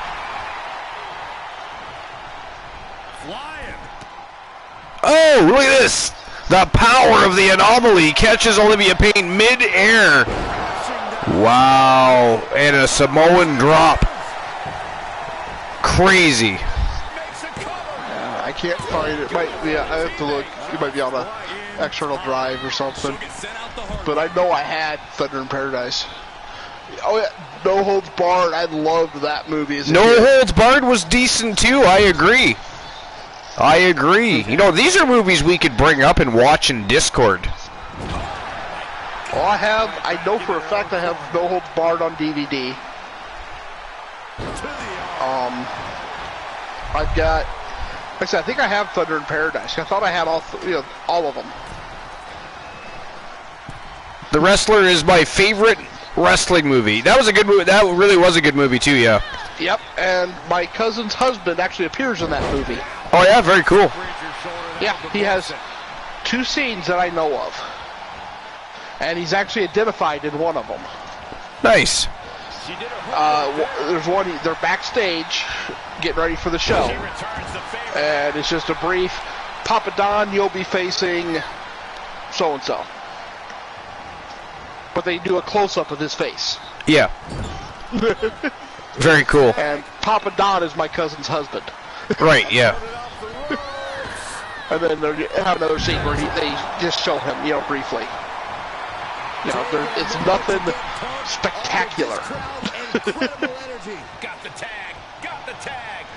And I do recommend you guys checking out the Greek God Papa Don on YouTube. He's got some great matches. He is an awesome heel. But number 3, we have Rocky 3 with Hulk Hogan. Thunderlips. Yep. The Blind Locksmith says foreign objects. Yeah. I will rule you. I think there is just something about that double axe handle off the top rope. Yeah. For such a stupid finisher, there's something about that. Number 2, Scooby-Doo, the Flintstones, the Jetsons, and Surf's Up 2. There he is. Funkadoctor says, in the flesh, baby. And by the way, welcome into episode number 341. We're just going to call you Funk. What's new and exciting? Welcome to the Archiverse Wrestle Wars. You're in the middle of a matchup for the Archiverse Women's World Tag Team Championships between the Wolfpack and the Faces of Fear. So far, it's been a phenomenal matchup. Pretty much a back-and-forth struggle for control, but they are most certainly brutalizing one another. So we're enjoying that as we run down some lists of, historical professional wrestling facts. In this case, it is movie cameos by wrestlers. All right. Yeah. John Cena, The Undertaker, Rey Mysterio. They've all been in the ring with Fred Flintstone. Fred Flintstone, yeah. They have, that's true, you know. Yeah. You know. Today, Joe Link is Triple H. It's like the Scooby-Doo one they did with the wrestlers, you know. It was a lot of fun. You know, and to me, that just, you know, the wrestlers had, I guarantee you the wrestlers had so much fun doing that. Oh, freak stomp. You know. The Gremlin's in trouble here. Ooh, she kicked out. Got that shoulder up, Lola. Yep. A big opportunity falling through their fingers. You've got to continue fighting and hope your next big move is the last one. Both teams did a very good job of tagging in and out, but the struggle for control definitely real. Neither team has really had what you would consider the upper hand so far in this matchup, just back and forth brutality. Oh, yeah. Ooh, Stevens. You know, let everyone take a guess. What cameo is number one? Oh, number one cameo. I would think maybe Andre. No, we already said Andre.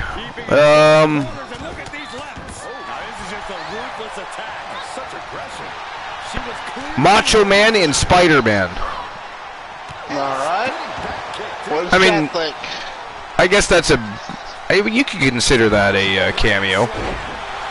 Well, I was going to say Andre and Princess Bride, but he was actually in the Princess Bride, though. It wasn't really a cameo spot.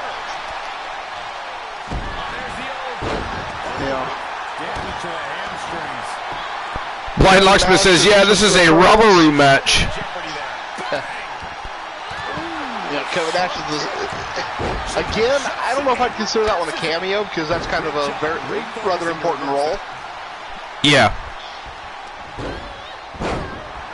Though I actually saw another list that does list that one. So it could be, you know. Kevin Nash played Super Shredder.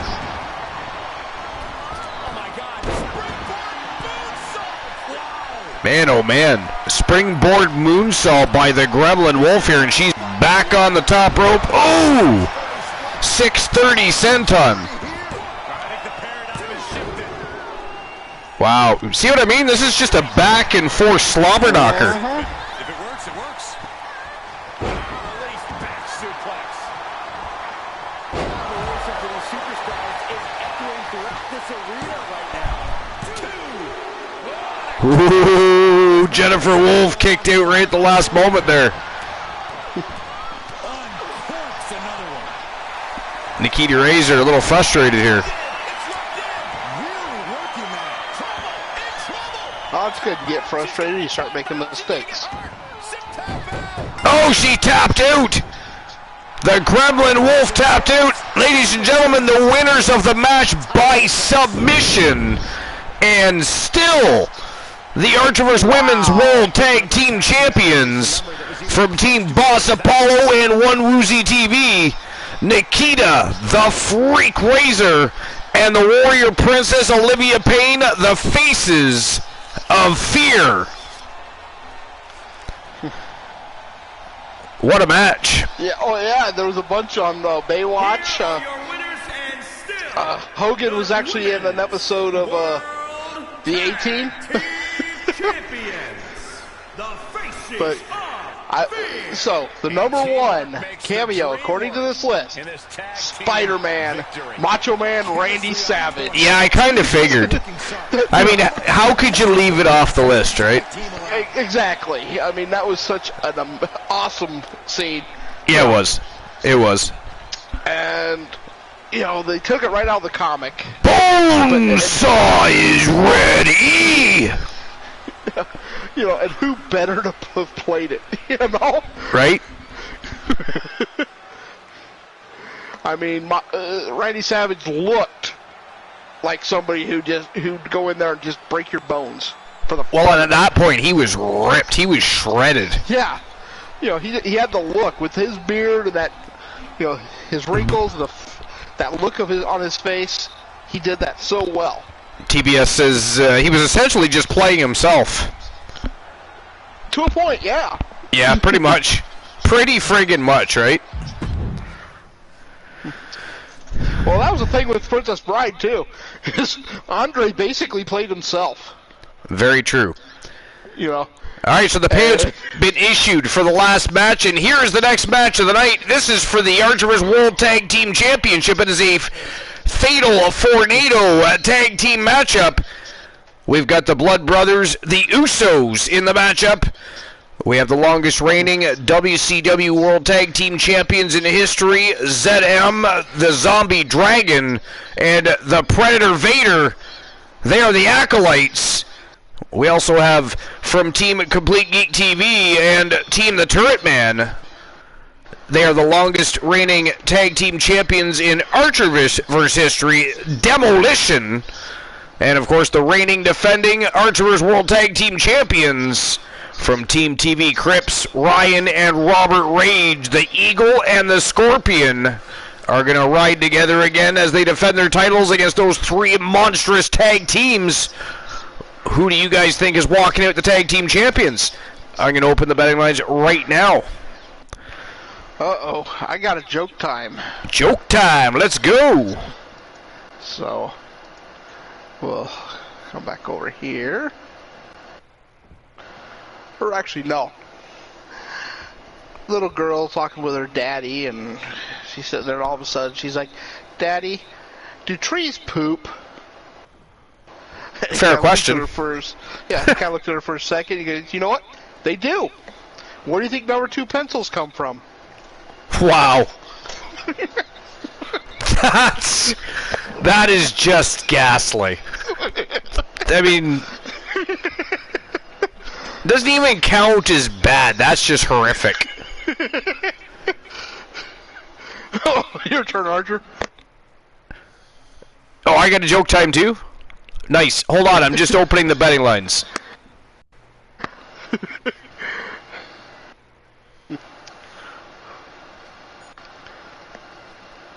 But what I will do, hold on. Okay, I'm on the right page. Do we have a list that makes up for the last one? That was ghastly. I mean, there were so many movies they didn't mention that they should have. I mean, I don't know. I know. Yeah. All right, so the betting lines are open. Who do you think is walking out with the Artemis World Tag Team Championships? Fornado Tag Team Action, the Usos, the Acolytes, Demolition, and the Disciples. It is showtime and go time. Let's go. And by the way, Demolition looking badass. All right, so what is next, Clonola? Well, besides you losing money on this bet. Oh. Incidentally, who did you bet for? On the previous match, I voted for the Wolfpack. What about this one? I'm actually not betting this one. You're not betting on this one? No, because I really am not sure who to go for on it. Yeah, fair point. I mean, I'm torn myself.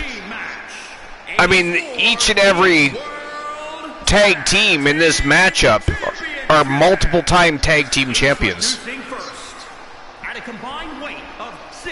Because this is not the first time that the Disciples, this is the third time, in fact, that the Disciples have been the Archerverse World Tag Team Champions.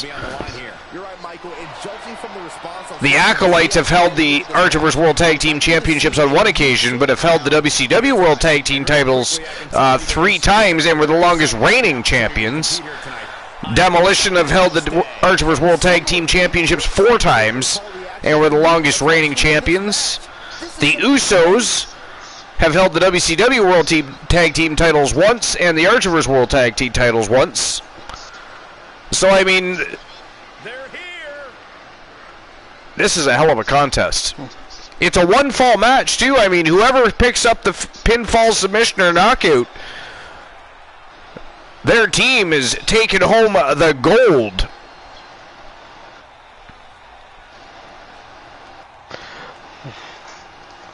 Okay, well, hey, Blind Locksmith, here's a freebie for you. Little Johnny was in Bible study one morning. Sally was sleeping right in front of Johnny. The teacher asked Sally who our Lord and Savior was. Little Johnny pokes her in the ass with a pen, and she yells, "Jesus Christ!" and falls back to sleep. Oh, I've heard this one. A little while later, the teacher asked Sally who created our world. Johnny poked her in the ass again with a pen, and she screams, "My God!" and falls back to sleep. Later, the teacher asked Sally what he said to Adam after they had their fourth child. Johnny pokes her in the ass with a pen again, and Sally screams, "If you stick that thing in me one more time, I'm going to break it." The teacher faints. Oh, it's actually funny. That one's actually funny. Blind says, Froggy Mothlegs, my friendly neighborhood spider is back. He walked up to me and walked around on my foot before I noticed it was... I have to bring up the dashboard because I think PlayStation Chat cut it off on me. Before he noticed it wasn't a fly. Before, yeah, okay. Then ran back to the TV. And Blind said, okay, that's a good one. All right, I owe a joke too, yes? Yes. All right, so give me a second. All right. Why don't they play poker in the jungle? Why don't they play poker in the jungle? This is a big-time opportunity, Byron, as the title will be on the line here. You're right, Michael. And judging from the response on social media, I have no idea. We're likely to see a new champ crowned. What about everybody else? What do you think? Why don't they play poker in the jungle? I mean, it's a good question. Why is that? I mean, what did they play? Did they play hopscotch? I don't know. But why don't they play poker in the jungle? Blind says something about a river run.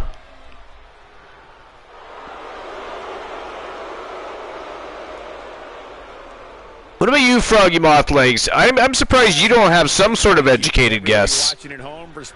Maybe you could ask the professor. Congratulations, Colt. I thought for sure you were going to say some corny cliche. But the answer to why they do not play poker in the jungle is there are far too many cheetahs. There's too many damn cheetahs. And here comes the reigning, defending, undisputed Archivers World Tag Team Champions from Team TV Crips.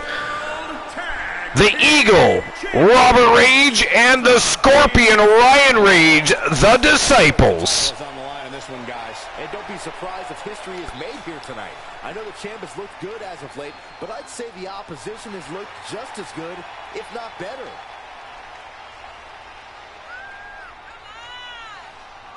And very quickly, I can tell you that these superstars are very excited to have the opportunity to compete here tonight. Because of the card show. Okay, Cheetahs makes more sense. Froggy was going to go with Sharks in a jungle, guys. Sharks in a jungle. Clearly, he did not contact the professor for his educated guess and decided to go with his own thoughts.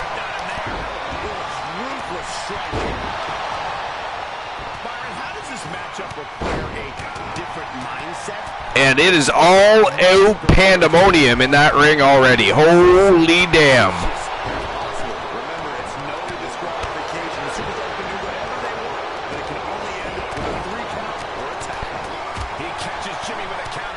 Hey, Froggy, here's another one for you. Maybe you can figure this one out. Maybe you should contact the professor this time, though.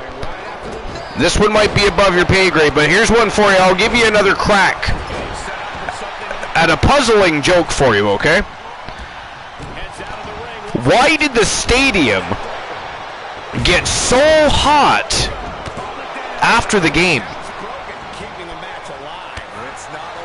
Why did the stadium get so hot after the game? This is a good question. I mean, was the air conditioning broke? Were they too cheap to install it? Is it an old stadium? I mean, there's a lot of questions you could ask regarding that. But why is it that the stadium got so hot after the game? Lack of AC, boom. Wow, your responses tonight are epic. Epic stink, I might add. But no, the stadium, the roof was on fire. It wasn't an Archiverse show. It was not an Archiverse show. The Damians were not there. No, but the stadium got so hot after the game because all the fans left. All the fans left.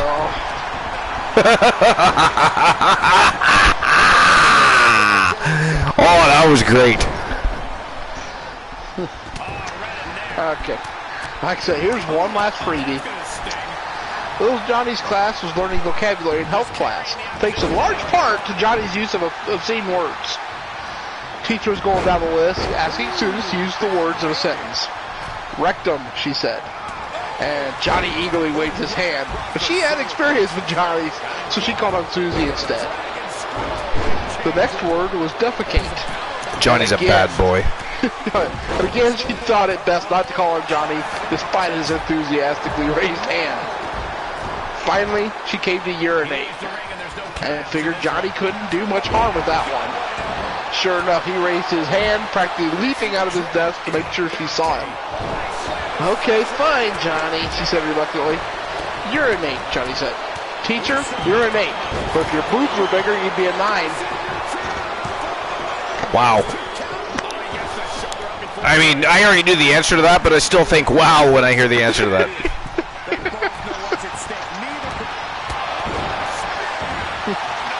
But, you know, Johnny's just a little bastard.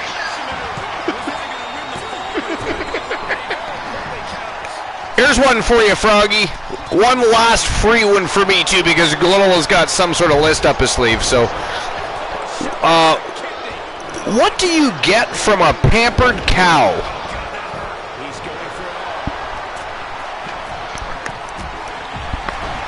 What do you get from a pampered cow? A lot of dirty diapers. That's definitely not the answer. Have you seen how much cow shit? Froggy says spoiled milk, and so did TBS, and that is correct.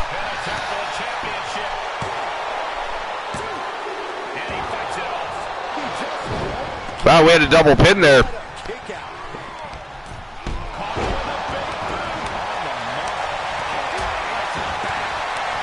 It is so chaotic in there right now, I don't know how the ref is even keeping up.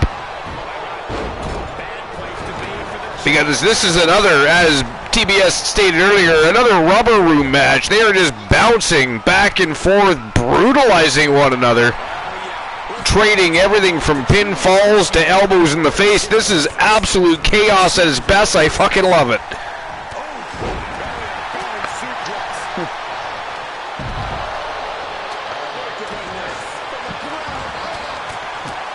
Alright, this woman puts an ad on a dating site. She, you know, looking for a guy with a great head of hair, must be rich, and great in bed. So a couple days later, she gets her doorbell rings.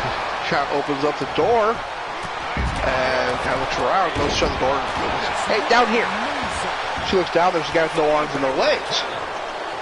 Parked out front, big limo. And he's like, "Well, I'm here about your ad." Well, yeah. Are you sure you were talking about Whoa, he knocked him out cold. He goes, "Well, that's my car out there, so obviously I'm rich. You know, I'm loaded. As you can see from this look here, his hair, I got a great head of hair." She says, "Yeah, but it specified you have to be great in bed." "Well, I did ring the doorbell, didn't I?" Wow. Fuck. That was so bad it was funny. That was actually funny, but bad. Wow. But ladies and gentlemen, the winners of the match by knockout, and new for the 5th time Archerverse World Tag Team Champions from Team The Turret Man and Team Complete Geek TV, the Terror Johnny Braddock and the Cyborg Adam Colossus. They are Demolition. And I'll get the payout issued for that. Hey, Glenola.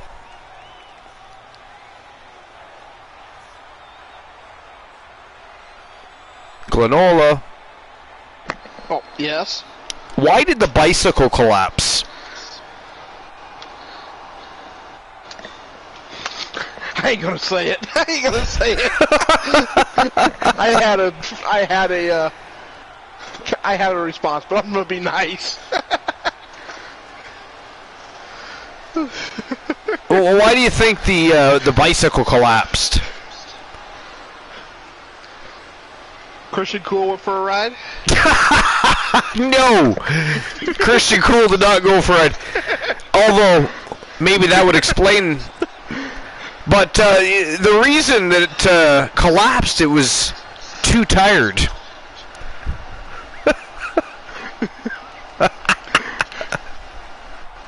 Oh, that was so bad it made me laugh, and I'm the one that told it.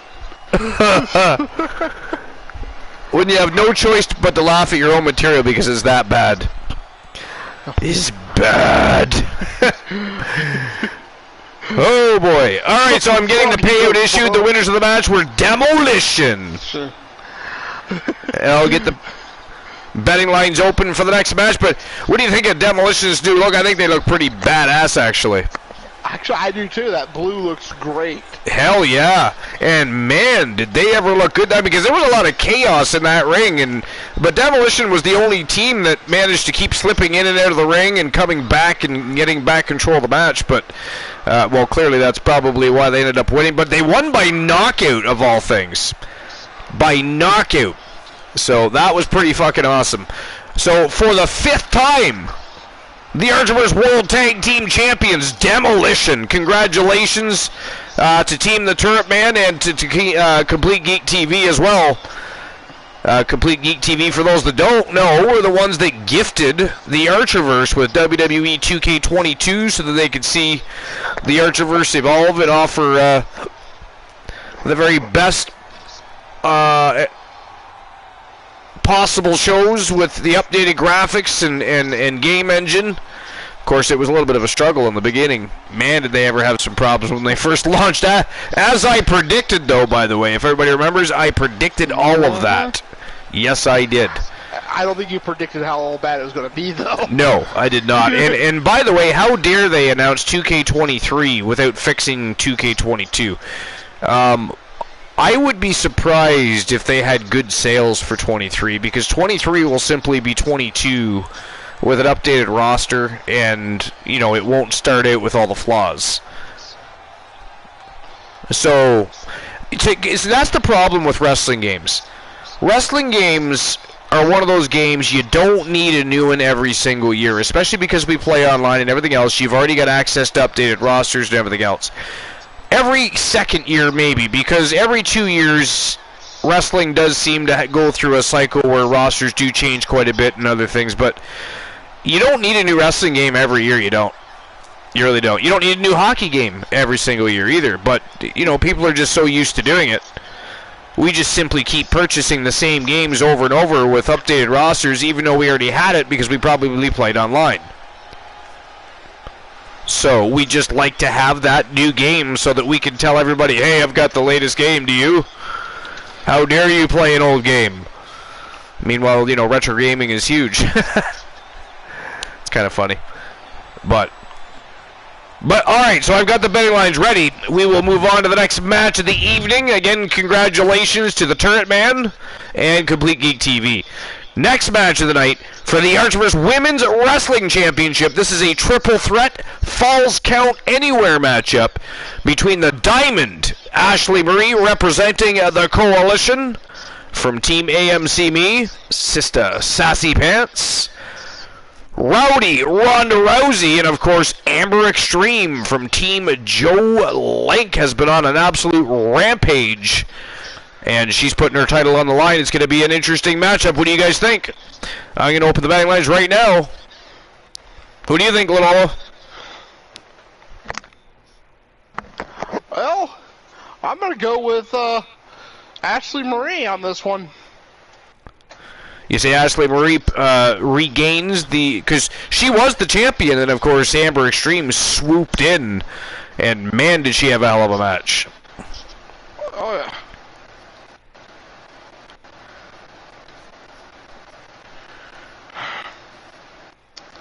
Alright, so who walks out with the Archiverse Women's Champ? Is it going to be Ashley Marie? Rowdy Ronda Rousey? Or the reigning defending champion from Team Joe Link, Amber Extreme? You got 5 minutes to make your bets.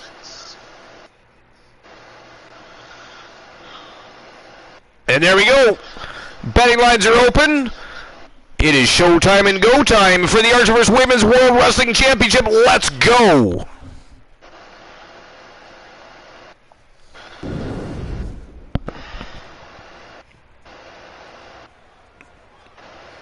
The official do. Can I ask you a question? You just did. As the blind locksmith pointed out.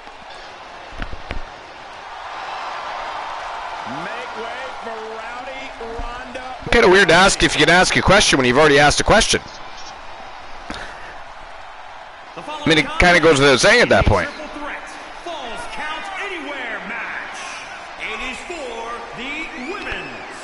Joe Link says Triple Crown Champ Amber Extreme. From Venice Beach, California, the baddest woman on the planet. And by the way, only the 4th woman in Archiverse history to ever become a Triple Crown Champion, Joe Link. Something we haven't mentioned before, but that is fact. 4th woman in Archiverse history to become a Triple Crown Champion. Rose Brewer, obviously, would, you would probably guess would be the first, right? Ashley Marie, I believe, was the second, or was she, Glenola? Was Ashley Marie the second? Or was it, Don't remember. I'm trying to remember now, too. Because it might have been Jessie Lee. Or, well, now Jesse Williams, of course. You're right, Michael. And judging from the response on social media, Yeah, I really don't remember. Yeah, I can't remember either. Either way, they were both in the mix anyways. I just can't remember which one came first. If it was Ashley Marie or if it was Dynamite Jesse Williams. Yeah. The Blind Locksmith says that's before my summoning. Before my summoning, he says. Yeah. Okay. He's been summoned by the wrestling gods. I got another list for you, Archer. Ooh, nice. What is it?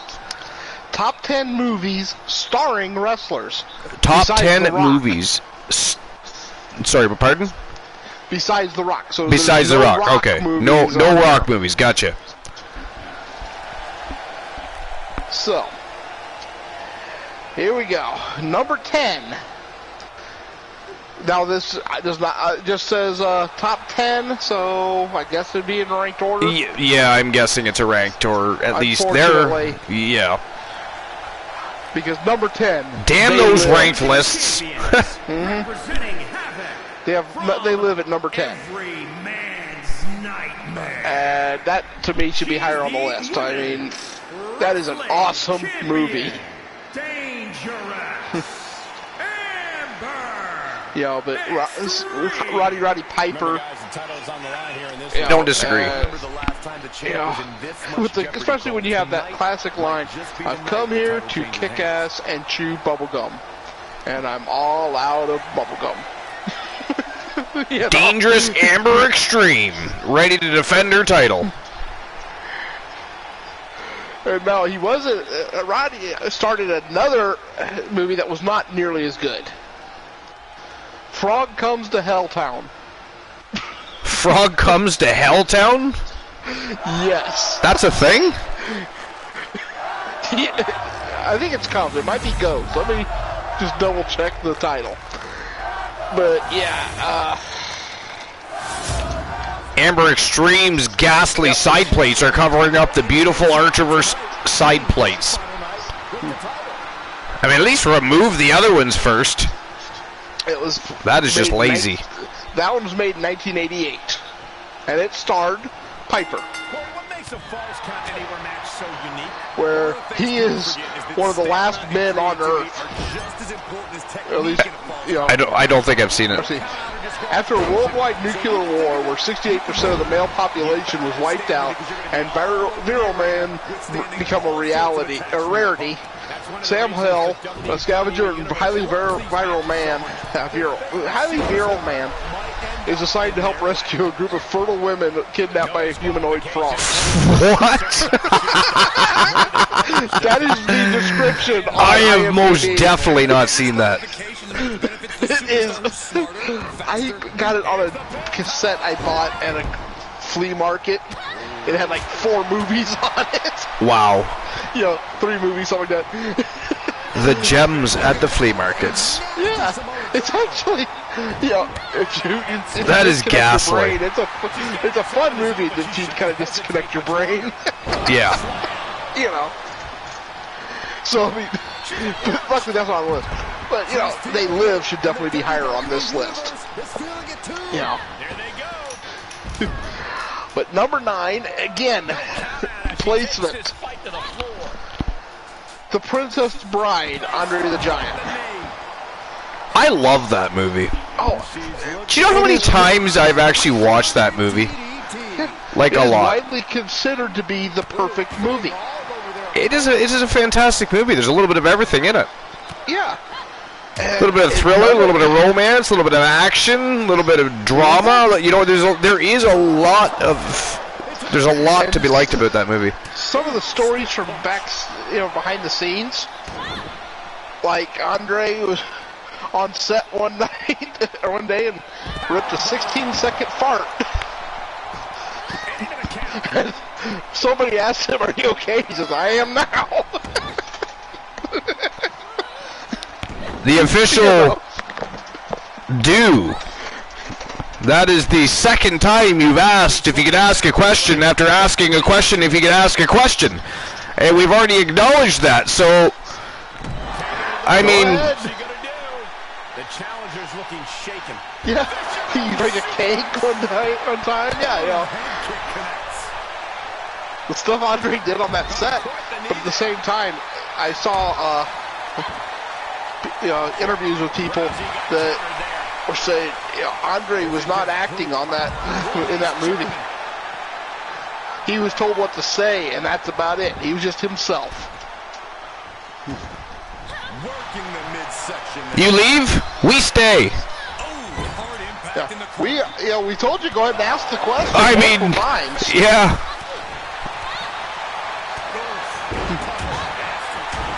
Boy, Locksmith says peace. How to get your save data back on 2K22? Did you lose it all? Okay, so do you by chance have it backed up? Like on, well, it depends. Are you like PlayStation or are you Xbox? Either way, do you have it backed up either to the cloud or...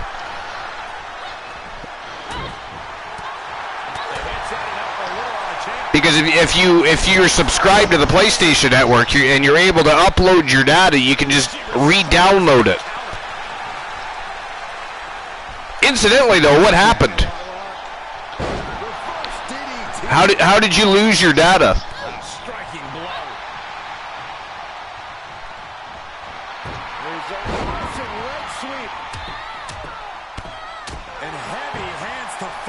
The cloud, yeah. So you should be able to, once you reboot your system, you should simply be able to just download what is saved in the cloud back to your system. Okay, you're on Xbox. Yeah, Glenola is pulling up information right now for you. Hold on. You've come to the right place, my friend. What I found was for Steam, so I gotta... So sorry we gave you a rough time there, but we like to make sure that people aren't trolling us. It happens from time to time, and we like to play with trolls. So if you happen to be one, we were just kind of gearing up. But see how you're not. You've now got our attention, and you've got our help. Okay. And if you haven't already, by the way, don't forget to smash that follow button. That way you get notifications when we go live, and you can enjoy the show and the community in its entirety. Alrighty. Swap Man thought he was leaving because of the jokes. Oops. Let me switch computers here so I can get to. And the WWE Universe is feeling it too. Man, this is a hell of a match. Ronda Rousey just getting back to her feet outside the ring, and oh! Jesus, running elbow right to the face by the champion. I'm going to post a link. Make sure I. Yeah, feel free to post that link. And anybody else, if you guys have information, you guys do not need permission to post links here. You know that. If they're inappropriate links, good luck, because the community will jump down your throat and out your colon. And then back up your nostrils so you can smell your own shit. But, other than that, you can feel free to post here. It is what we do. We support one another's endeavors. If you have something interesting you think would be interesting for the community, then post away. Hold on, I gotta go a different route. Yeah, screw it, this is gonna be easier. Pull up the Twitch stream on this computer.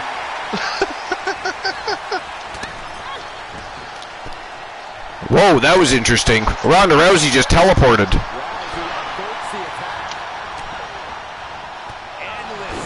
I mean, I thought the witchery of Van Damian was messed up. You know, when lights go out and she disappears and reappears behind people, and the referee okay with that, by the way. You ever notice that? Referee's okay with that. Yep. Okay, now this is actually from the Microsoft .com, from Microsoft.com, from their answers support page. So this is an official.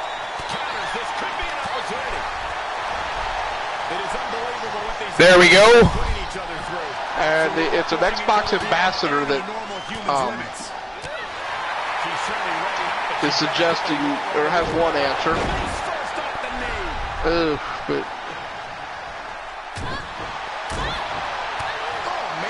But yeah, if you have it up on the cloud, then you should be able to re-download it. Whoa! Spinning sit-down powerbomb by the champion. 2 count only though. Ronda Rousey breaks that up.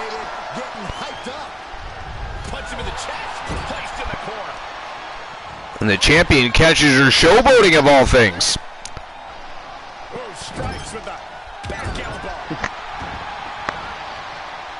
Perfect, no problem. It is what we do. It's my pleasure. I do hope that helps. Now, okay, so I'm going to back to the list here. Number 8, Guardians of the Galaxy with Batista. Another awesome movie. That was a great movie. You know, it was way better than I thought it was going to be, too, because I actually went into that movie with very low expectations and come out pretty wowed, actually. Yeah, considering really the Guardians were not one of the major no, they weren't. Comics, you know. No, they weren't. But they did a great job with the movies, though. Great job with the movies. Yep. Well, it's like Captain America. Captain America was never one of my favorite superheroes ever. As a matter of fact, the comic books were boring as hell. But they did an awesome job on those movies. Yes, they did. They made me like Captain America, and I never liked Captain America. That is how good they did with those movies. With the Avengers. I actually thought the Captain America movies were better than the Avengers movies. Yeah. But no, you know, the Avengers comics. Oh, the Avengers comics, yeah, the Avengers comics were way better, and Captain America involved with them, yeah. So, number 7, I've never heard of this movie. Ed Wood with George the Animal Steel. Ed Wood, was that not the one about that really bad movie director?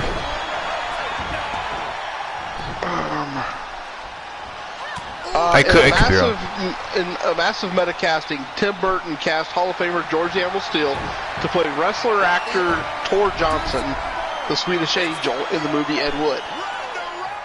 Ronda Rousey tapped out! Ladies and gentlemen, the winner of the match by submission and new Archerverse Women's Wrestling Champion. And by the way, for the 5th time, from Team AMC Me, the Diamond, Ashley Marie, representing the Coalition, by the way. We've got to throw that out there, representing the Coalition. Thank you very much. But, so the Coalition is 1 for 2 tonight. Black Shurkin in the house. Can we get a shout out for Black Shurkin? 5-time Archerverse Women's Wrestling Champion, 2-time WCW Women's World Champion, 3-time TWA Women's World Champion. That is the accolades of the Diamond Ashley Murray. A 10-time world champion. And she has won tag team titles. Oh, yeah. So she is easily one of the most decorated, and to think she's not the most decorated, we have Rose Brewer. Yeah. Most decorated and most winning. Crazy, right? Mm-hmm. Now this movie. And by the way, did you not bet for Ashley Murray? I think you did. You were betting for the Diamond here, were you not? Well, I supported her, but I don't think I actually. Yeah, I didn't place an actual. Oh, you didn't place an actual bet. Okay, gotcha. Yeah. A lot of times I don't place the bets. I just open the betting lines. Black Shurkin says, on behalf of Clan Shurkin, I will enjoy these Archerverse bucks. He said points, but what we know, what was really meant to be said there were Archerverse bucks. Yep. We don't have points here. This is not Monopoly. Well, they don't have points either. That was a terrible example, to be fair. That was a terrible example. Yeah. But that movie, Ed Wood, also had Bill Murray and Johnny Depp in it. Yeah, well, I think that was a movie about a bad movie director or something like that. Or I don't know. I've never heard of it. Look it up. Look it up. Google it. Yeah. I know you're in the middle of a list, but... And by the way, the next match of the evening, ladies and gentlemen, is for the Archerverse Unified World Television Championship. We have representing the Coalition, the Total Package, Jason Ironman. We've got Kyle Psychosis Riley from Team Life's Great. And, of course, the reigning, defending, undisputed Archerverse World Television Champion from Team Soul Embers, BB King, the Samoan Lion, Big Bubba Bruno. And I'll get the betting line open right now for this matchup. Okay. Yeah, it is. Ambitious but troubled movie director Edward D. Wood Jr. tries his best to fulfill his dreams despite his lack of talent. Yeah, I thought so. I thought so. Check that movie out sometime. It actually wasn't a bad movie. Here's another one I hadn't heard of, and I'm a little surprised I haven't heard of it. Blockers, starring John Cena. Blockers? Yeah. Really? John Cena is doing his best to follow in the steps of the Great One in Hollywood. He's even recently started filming a Fast and the Furious movie. Cena also has some great comedic range, and like the Great One, he doesn't mind making a fool of himself for a laugh or three. That's something that happens to him a lot in Blockers. It's a silly teen comedy, but Cena, despite wrestling crowds chanting Cena sucks, is actually very likable in the role of a dad trying to stop his daughter from trying to lose her virginity. What? What?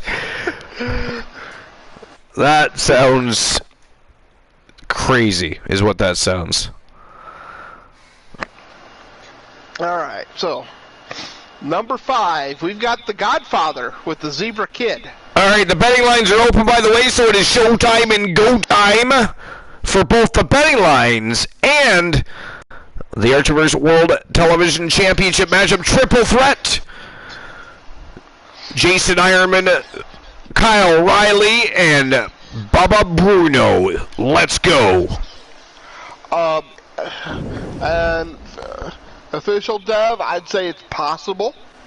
I don't know, you never really know until they actually get on there and do it. I actually believe Roman Reigns will. I don't know if he'll be as big as his cousin Dwayne Johnson, but I think he'll do okay if he gets into the action genre. I mean, he's definitely got the look to do things, right? Yeah, I agree with you on that. Yeah, he has the look. He has the ability. Obviously, he's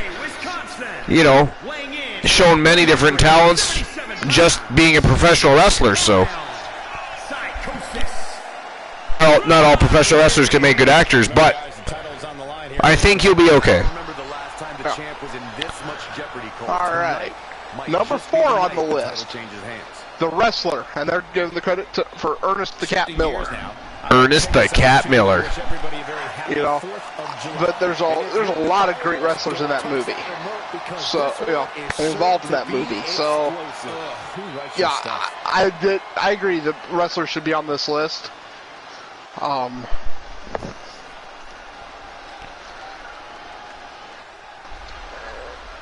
So now number 2,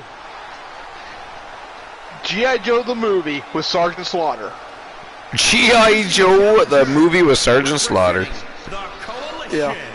I love that movie. Yeah, me too. And we're not talking the new one that took G.I. Joe and shit all over it. Yeah, well, I actually liked those movies, but I tried to forget that they were G.I. Joe movies and just watched. Yeah, as action movies go, or that. Yeah, they were great for action. Yeah, but as far as G.I. Joe movies, no, they weren't. They were terrible for G.I. Joe movies, but they were good for action movies.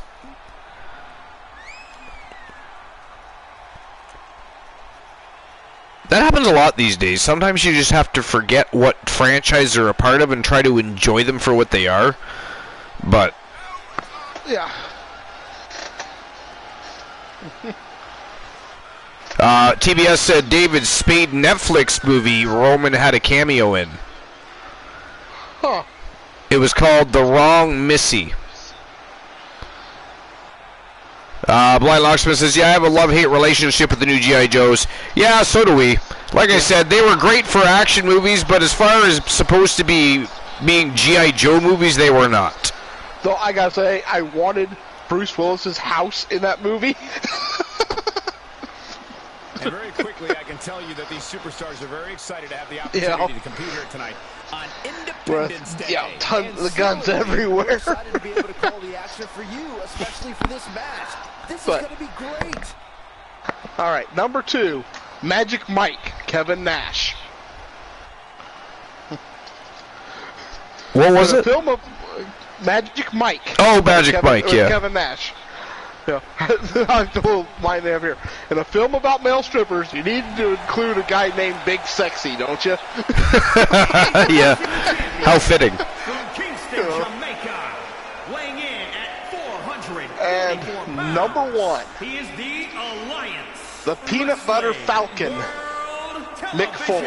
Champion, King Big Bubba. Well, the title says it all. Well, actually, I hadn't heard of this movie, but reading their little comments thing here, leave it to one of the most endearing wrestlers of all time to take part in the most earnest and heartfelt film about wrestling of all time. Everybody wants to live their dreams, and that's exactly what the Peanut Butter Falcon is about. The Peanut Butter Falcon. Yeah, the film is about a young boy who has Down syndrome and is still determined to become a professional wrestler.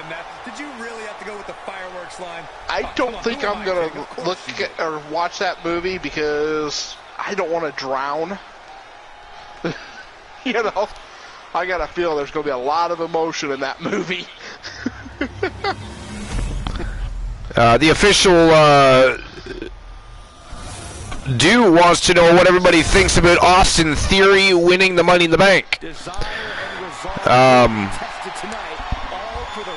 I think it was pointless for him to win the Money in the Bank because he's never going to beat Brock Lesnar or Roman Reigns at this stage of his career. So he's simply going to join John Cena and a few others in being a failed cash-in. He will become world champion eventually, and he's already, I mean, he's got the briefcase, but he's continuing his feud with Bobby Lashley over the United States Championship. I don't know. It's messy. I think they should have put the briefcase in somebody else's hands. At least this time. At least this time. Reversal. Can he take advantage? That'll rearrange the spine. You meant to say resent? You said you resemble what? Froggy, said about it being, the emotional. Froggy says, yeah, Peanut Butter Falcon is going to be a heavy one. So I said, hey, I resemble that remark. Oh. Gotcha. All right. I stand corrected.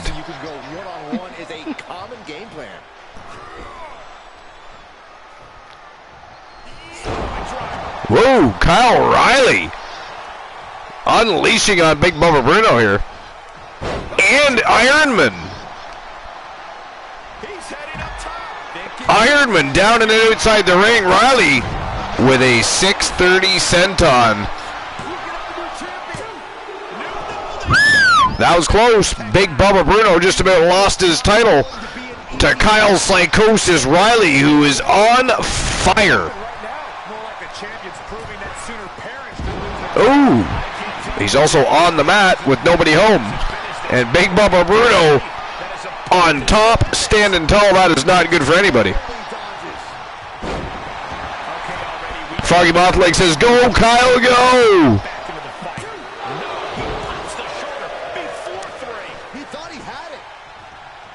He is definitely giving Big Bubba Bruno a run for his money. And Ironman, for that matter.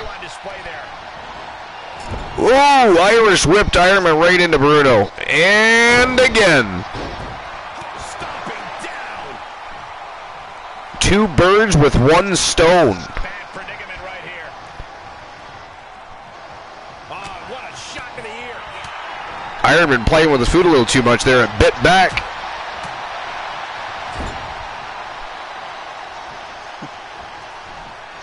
He is delivering elbow after elbow. Kyle Psychosis Riley, another one of those smaller guys that are really shocking the world. You got Riley, Poindexter, Little Joey Nightmare. I mean, they're coming from all over the place. They're the woodworks. And inexplicable abilities. Oh, that was fucking vicious. Did you see that? Over the head, belly to belly, right over the top rope. Damn. That was ghastly.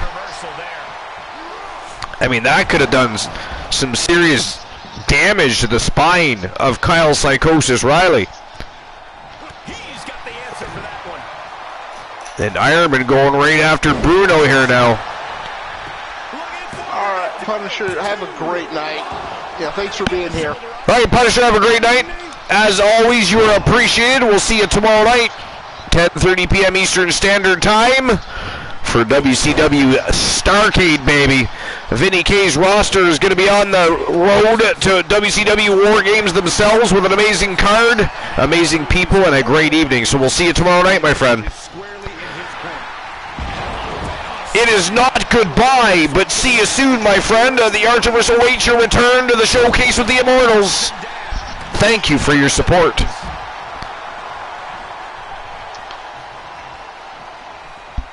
Punisher said Archer. I don't like that. It's a break time notice. Ooh, break time notice. Well, I could use a beverage.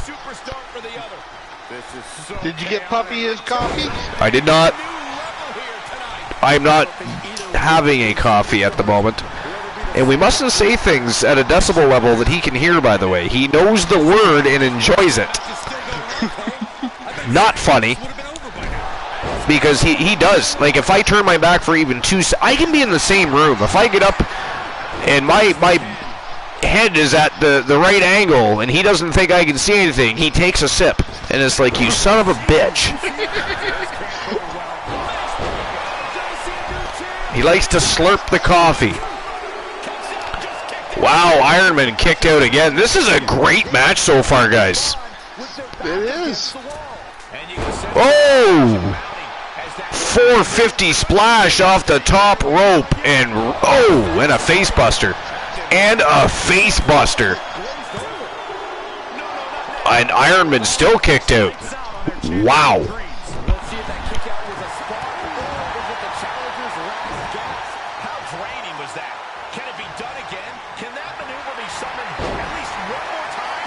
Well, he probably should have been right after the splat in the 450.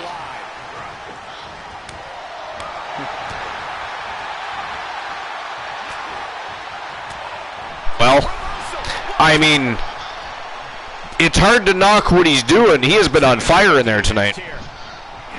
But I know where you're going with that. He does need to be a little more aware, a little bit more, I don't know, on top of his game. He's in there with 2 giants. Rather than do the splash, pick him up, do the face buster. Go ahead, do the pin. If that doesn't work, then do the face buster. Agreed. Yep, I think that would have been the smarter idea. I mean, again, he's in there with 2 gigantic mammoths of human beings. I mean, you don't play around. Get to business, get in, get out, hopefully unscathed, because if either one of them get in a hole you for too long.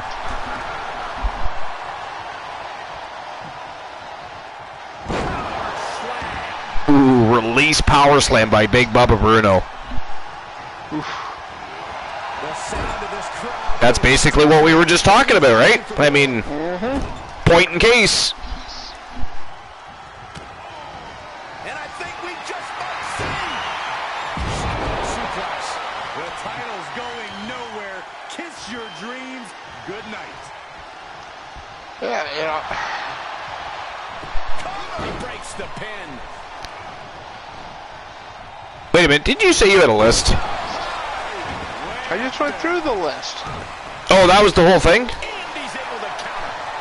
The movies, yeah. Oh, okay. Look at this. How pretty is this? Gotcha. All right. I actually have a list we could go through. But at this point, we could always save it. I mean, we only have 2 matches left after this. We could save it for tomorrow night. Whoa! Kyle O'Reilly did it!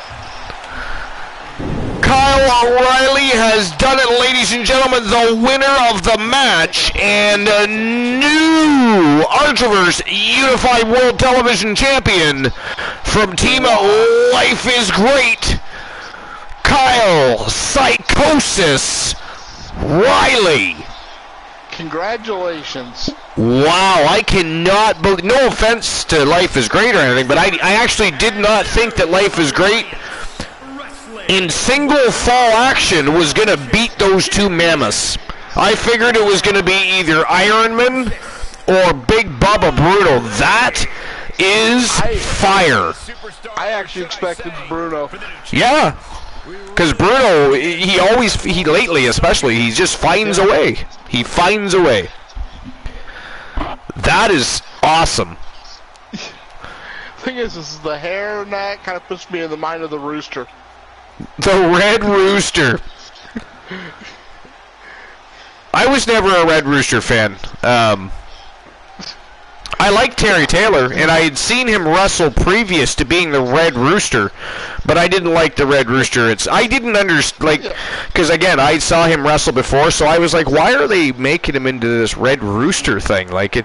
And anytime they give you a weird character like that, they always dumb down your abilities, and it did not look like the same Terry Taylor in that ring. I mean, if that makes sense to you at all. Oh, no, it makes perfect sense. just wasn't the same. Wasn't the same guy.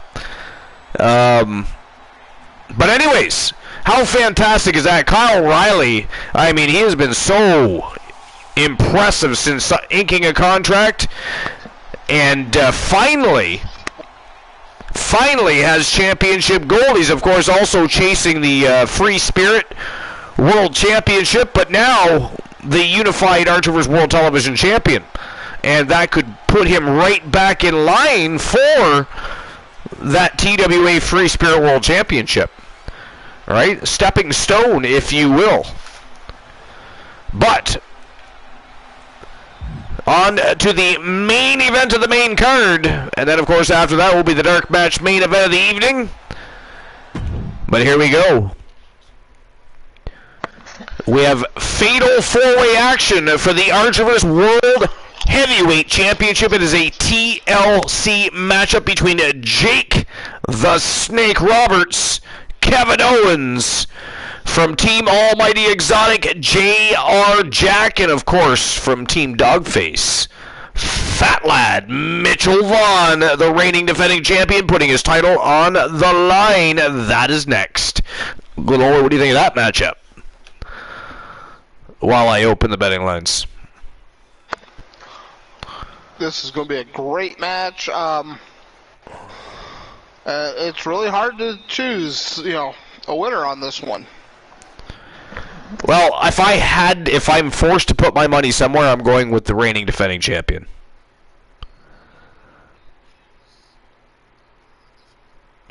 Alright, so who walks out the Archiver's World Champion? Is it going to be Jake the Snake Roberts, Kevin Owens,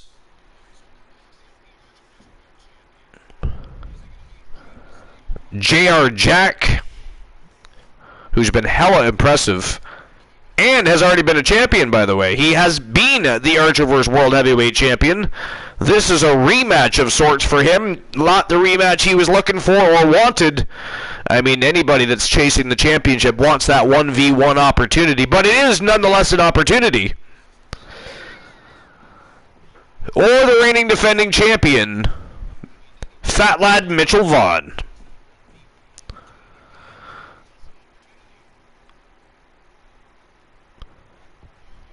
Five minutes to make your bets.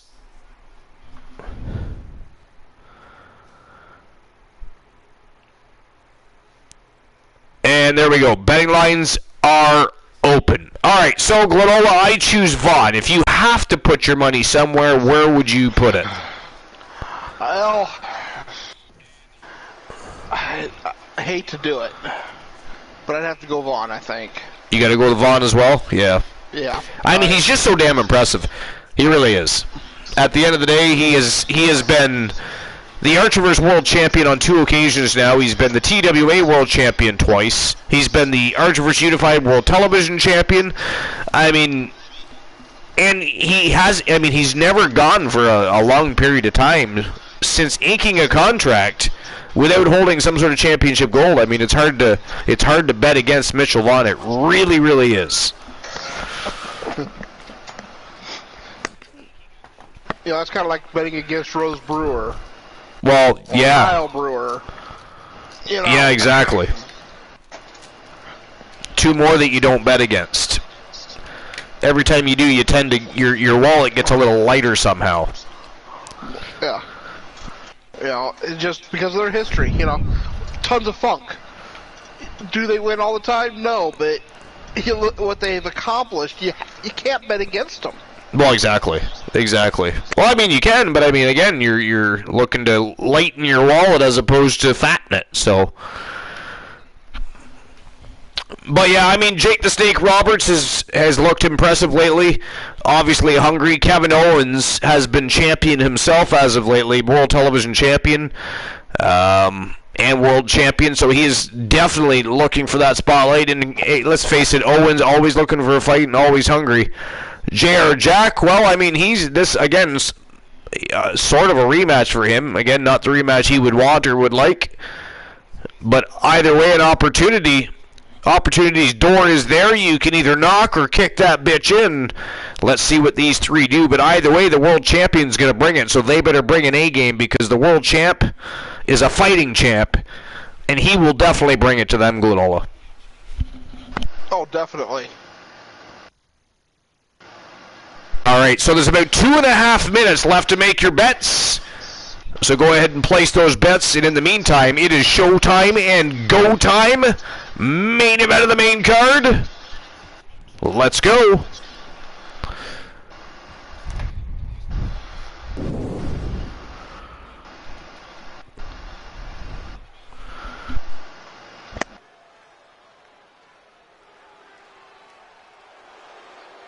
Fight, Owens, fight!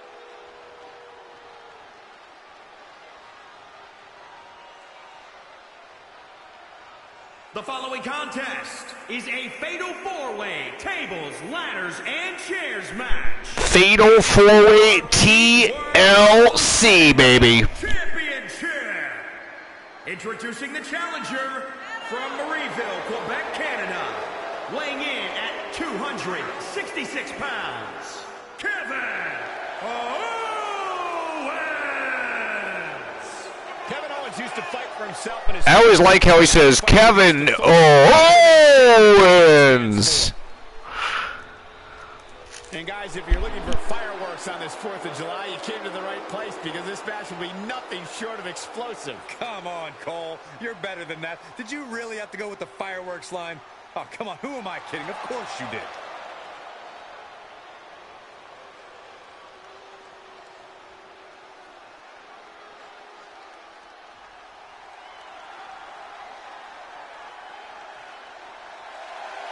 And here comes J.R. Jack, the former Archer's World Heavyweight Champion from Team Almighty Exotic.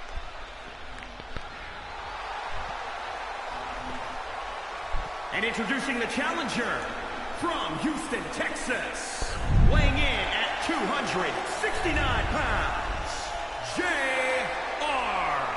Jack. This is a big-time opportunity, Byron, as the title will be on the line here. You're right, Michael. A very impressive specimen is J.R. Jack. Again, already been a World Heavyweight Champion. And a very short but illustrious career already.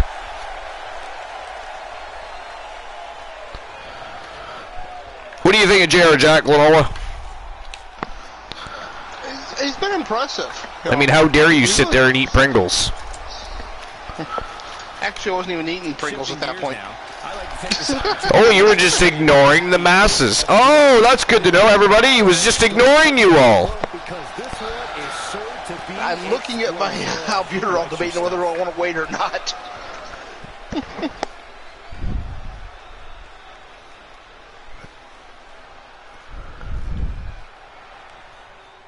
And here comes Jake the Snake Roberts. The Snake is here. And introducing the challenger from Stone Mountain, Georgia, weighing in at 249 pounds. And his ghastly sacked creature. Luckily for me at this point, I love Jake the Snake Roberts. He's one of the baddest men to ever step in the ring, but he is not winning this matchup. I hope. Because we do not need to see Godzilla unleashed in the ring. And very quickly, I can tell you that these superstars are very excited to have the opportunity to compete here tonight on Independence Day. And similarly, we're excited to be able to call the action for you, especially for this match. This is going to be great. Personally, I think the man should be charged for, you know, improper transportation and treatment of an animal. Oh, come on, Archer. We all know you want to give Damien a kiss. Do not want to give Damien a kiss, you meant to say, of course. Not. Oh, it's the other way around. Damien wants to kiss Archer. Okay. Oh, no, Damien is ghastly. Damien is not getting anywhere near these lips. And introducing the champion. I do have a couple of exes that would give Damien a run for his money. Weighing in at 243 pounds. He is the World Heavyweight Champion, Mitchell Vaughn. Mitchell Fat Lad Vaughn, the reigning defending champion. TLC, baby. And guys, allow me to say thank you to everybody watching at home for spending part of your Independence Day with us. Congratulations, Cole. I thought for sure you were going to say some corny cliche about there being fireworks in this upcoming match. You showed a lot of reserve there. Very good job. That's Byron's job.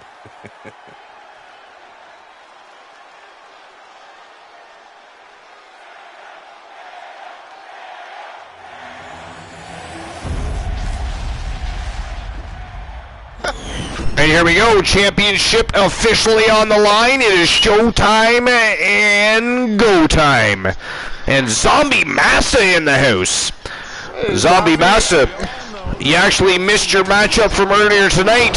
The Acolytes were involved in a Fatal Tornado tag team matchup for the World Tag Team titles. Unfortunately, they did not come out on top. Demolition ended up winning the tag team championships for the 5th time.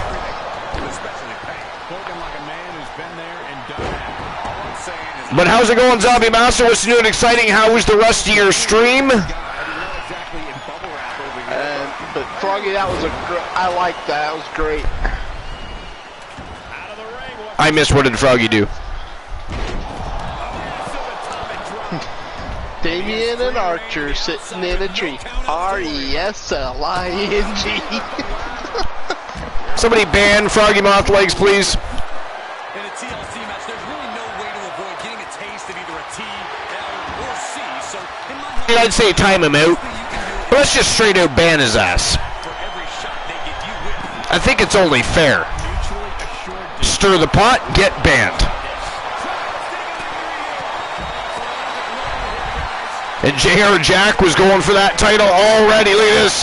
Fat lad JR Jack, top of the friggin' ladder.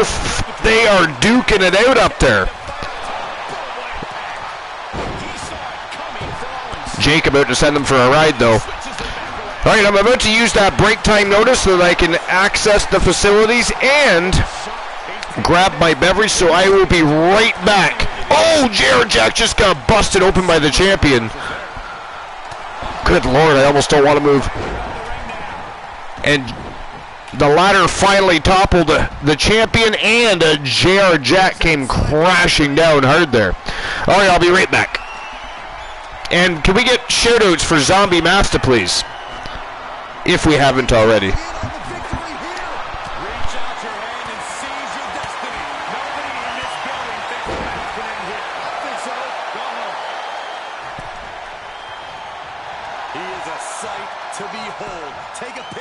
While you can, everyone. Able to reverse. You gotta wonder what he's thinking here, guys. I don't know if he is thinking. You never know. This could be it. I don't know about you guys, but this looks like quite a gamble to take at this point in the match. I agree with you, Corey. Heading up the ladder now. This could be the beginning of the end. He gets it from high above the ring. Oh, great.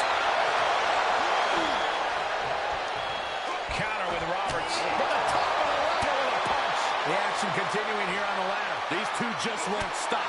Bang it back with their own counter. Back down to earth. And perhaps a little too soon attempting to ascend the ladder. He's going after him up there now, guys. Not a safe place to be. He's looking in it here, guys. Victory just a few inches away. Come on, you gotta go quicker than this. For once, I agree with you. Sharp punch.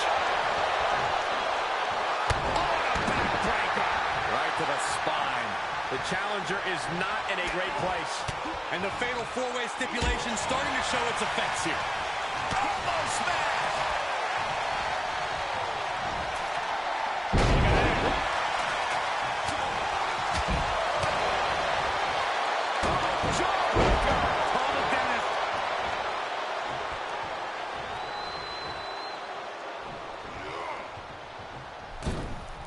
He turns it around on Roberts.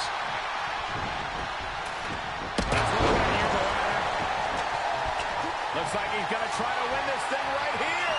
Yeah, but setting up the ladder is only half the battle, Michael. You know that. And oh, look now, what that ladder is letting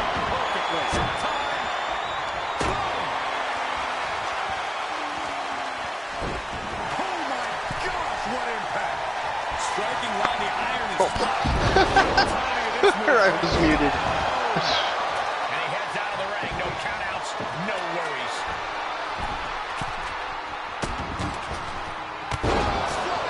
Picture perfect. Uh-oh. Looking for a vertical suplex. The title might change hands. You know, this is just...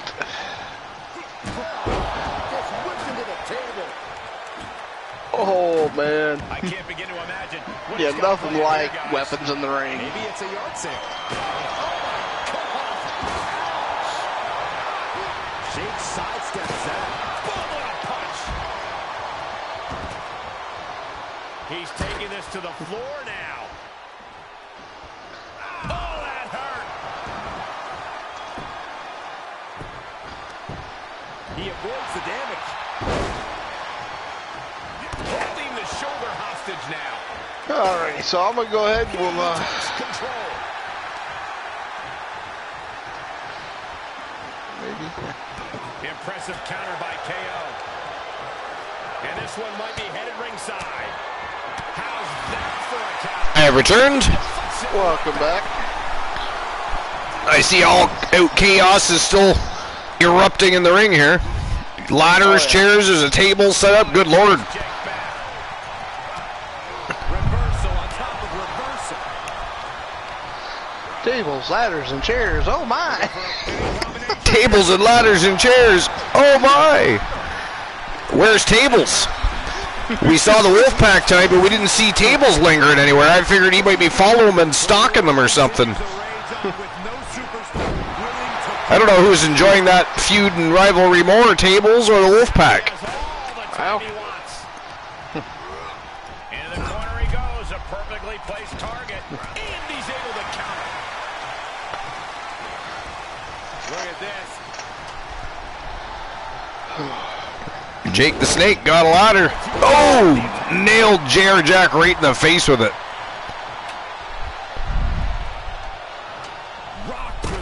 Oh, nails Kevin Owens and now, or sorry, nailed Fat Lad Mitchell Vaughn. Kevin Owens taking care of the Snake though. Meanwhile, Fat Lad looking to climb that ladder. Now, Archer, you're taking care of the Snake. I want nothing to do with that ghastly creature. You are the designated snake sitter. I mean, I am very okay if Jake the Snake does not win this matchup. Oh, there goes the ladder again. The champion comes toppling down. Avoiding contact. But can any of the King's Horsemen put him back together again? He's outside the ring now. Hope he's got it close. He is technically the king of the Archerverse, so to speak. Tables. Well, they've got tables. Pulling out all the stops to retain his title, but having a real tough time He turns it around on Roberts. trying to pull that title down. Turns it around. Ooh, stiff punch. Knew what was coming there.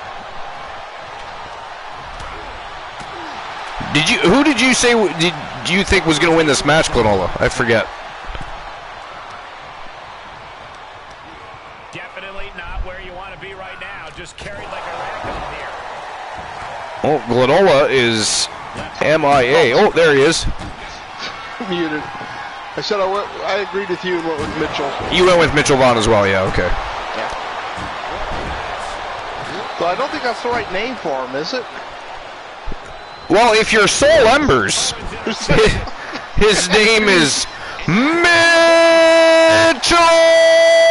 No Name.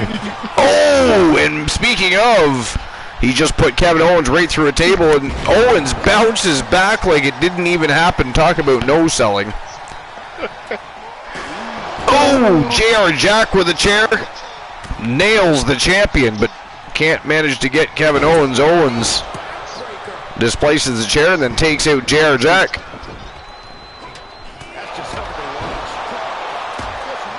Jake the Snake Roberts slamming that chair into the back of Owens a couple times. Didn't seem to have much effect. Hopefully this match goes for a while because I'm going to Joe Link says he accidentally muted himself again, probably. Yeah, I did. I have my go-off voice for a little bit while I take a treatment. So hopefully this match goes for a while so I don't, you know. It doesn't look like it's in jeopardy of ending anytime soon. I mean, there's a lot going on. I just don't want to do this Archer's match. JR Jack slams the champion into the table. Nice reversal by Jake the Snake Roberts. Oh, Kevin Owens slams that ladder right into the face of Jake. And look who is in the house. The mayor of Coolville. The leader of the Coolverse and the captain of the Cool Kids. Christian Cool. What's going on, Christian Cool? Welcome to episode number 341. The Archer vs. Wrestle Wars. It's been a great night. Strike after strike after strike to the body. Main event of the main card right now. Fatal 4-way TLC matchup for the Archer vs. World Heavyweight Championship. And each member except for Jake the Snake is a former world champion. Jake the Snake, of course, has never been a world champion. Would love to, for the very first time, strap that Archer vs. World Heavyweight Championship around his waist.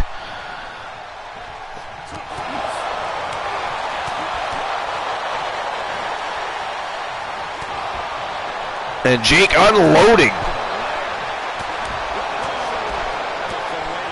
Kevin Owens and Fat Lad, he doesn't care. He wants to take out both. He's been trying his damnedest the entire match.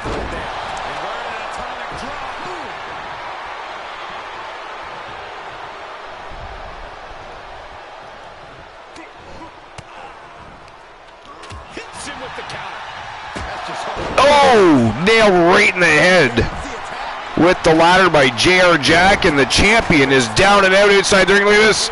Jake the Snake looking to set that ladder up and climb the mountain, but JR Jack, throws him over the top rope too.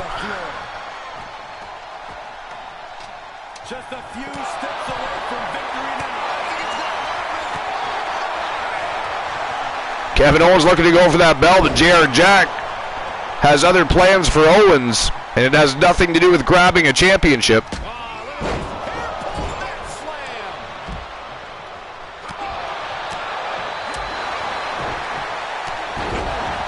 Nice drop kick by Mitchell Vaughn. Here we go, right in the center of the ring. Well, Joe Link, the way the dark match redeems work now, it would be for tomorrow anyways. Opportunity here, guys. This could be a turning point. Closing in on it. Yeah, but he's not there yet. I'm having some trouble getting it down. Go help him, Byron. I don't believe it. But I did miss that. What was the redeem? I mean, I'll see it later anyways when I open up the dashboard, but...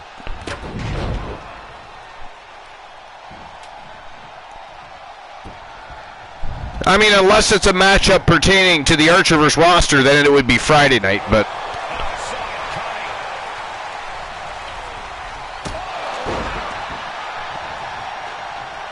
He's setting up the ladder now, but can he get up there in time? That's the question. Whoa! Springboard dropkick right in the face of JR Jack, the champion, unleashing hell here as he attempts to defend his World Heavyweight Championship.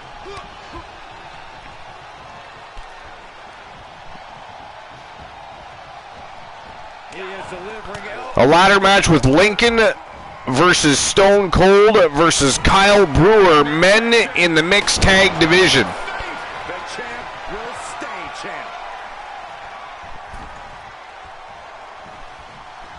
So that's a non-title match then, because right now Amber Extreme and Finn Balor are the Mixed Match Challenge World Tag Team Champions. So we could have that be, that would be a number one contendership match then, is what we could turn that match into.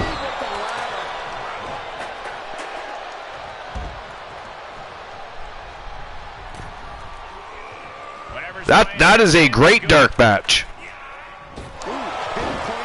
Lincoln, Stone Cold, and Brewer.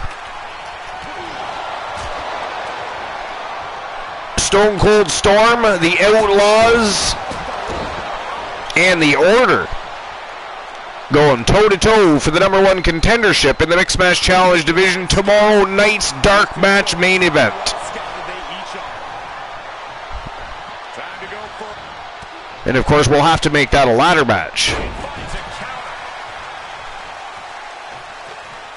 now he's standing it right up in the middle of the ring, right where it needs to be. Oh! Double DDT by JR Jack and Jake the Snake Roberts. That is ghastly. JR Jack grabbing that title.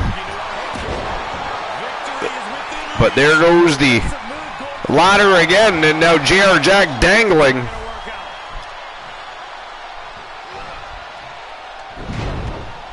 And he's able to reverse.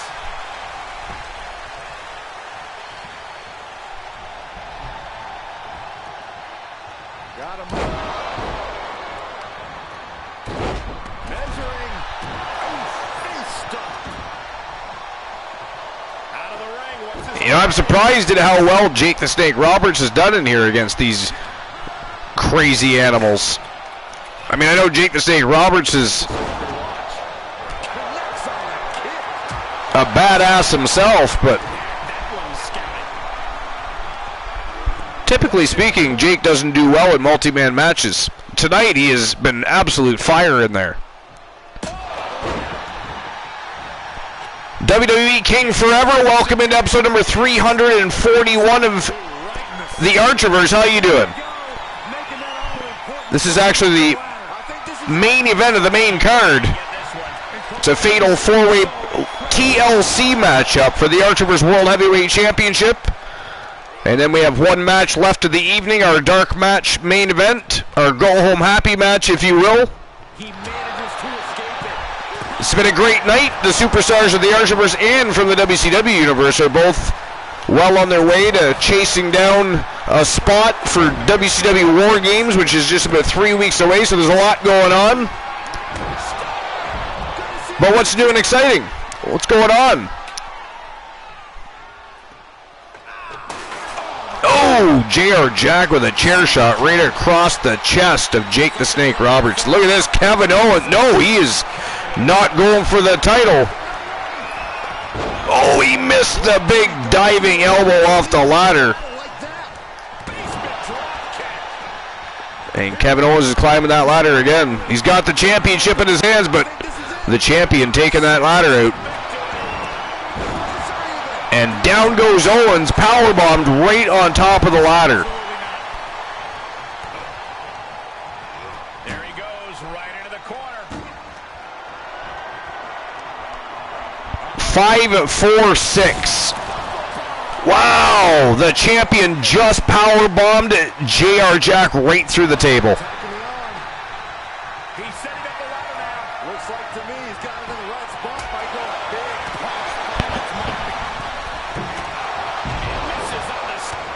5-7-7.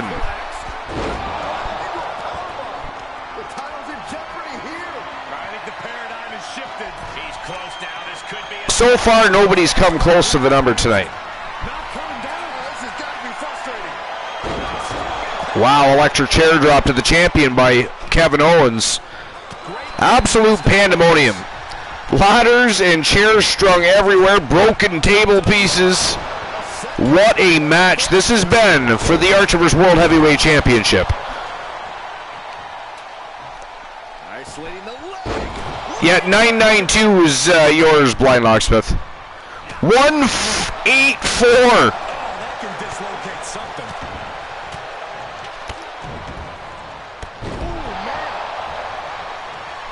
The number I chose was actually in the 300s. I'm not going to tell you what the number is, but it was in the 300s. Positioning it right in the center of the ring. The only thing left to do now is climb. So everybody's been kind of way off. Look at this snatch of victory here, guys. I think it's going to happen. Looking to what Hogan here. The champion's got his championship in hand here. Here comes Jake the Snake Roberts up the ladder. Crazy to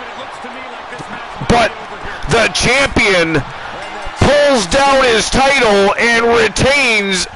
That is it. That is all, ladies and gentlemen. The winner of the match, and still the Archer vs. World Heavyweight Champion from Team Dogface.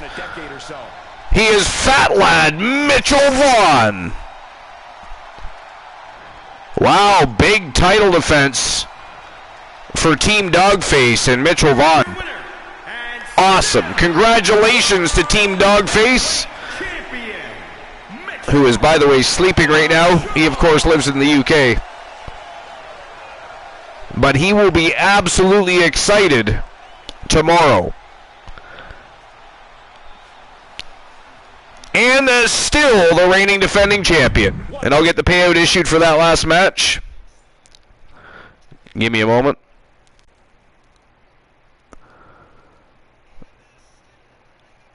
Alright, winner of the match was Mitchell Vaughn, the reigning defending champion. Payout has been issued. And here we go with the final match of the night, the dark match main event of the evening. The one, Elijah Archer versus Kenny Omega, one of the AEW exiles from the Circle. And the AEW World Heavyweight Championship is on the line. This championship not too long ago occupied by the Wolfpack. Poindexter actually defeated MJF for it. And then Kenny Omega came to the rescue of the Circle and defeated Poindexter to take the championship back to the Circle. Elijah Archer just happens to recently, thanks to Kevin Sammartino, which of course they took care of that problem last night as he was ejected and pulverized into the ground for his antics and his hauling the coalition down into the mud as he slandered and badmouthed about every tag team in the locker room. But as it is, Archer just happens to himself have a problem with the Circle. So when the option to face Kenny Omega was arisen, I mean, he wasn't exactly thrilled. He is again stuck in a dark match main event as opposed to being on the main card where he belongs, chasing the championships that he is still owed rematches for, but he is continuously screwed over. Now he is, sitting in a dark match main event with Kenny Omega, chasing a championship that the Archerverse doesn't even recognize. But he is going to rise to the occasion anyways. Again, he does have a problem with the Circle, so he is going to work that beef out right now. It is the one Elijah Archer versus Kenny Omega, AEW World Championship on the line. And I'll get the betting line open right now for the Go Home Happy match.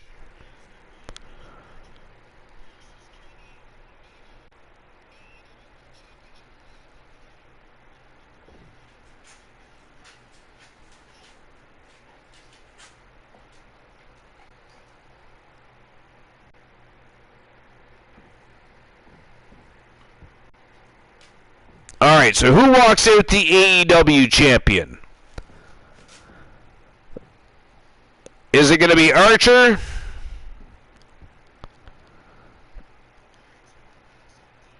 Or Omega?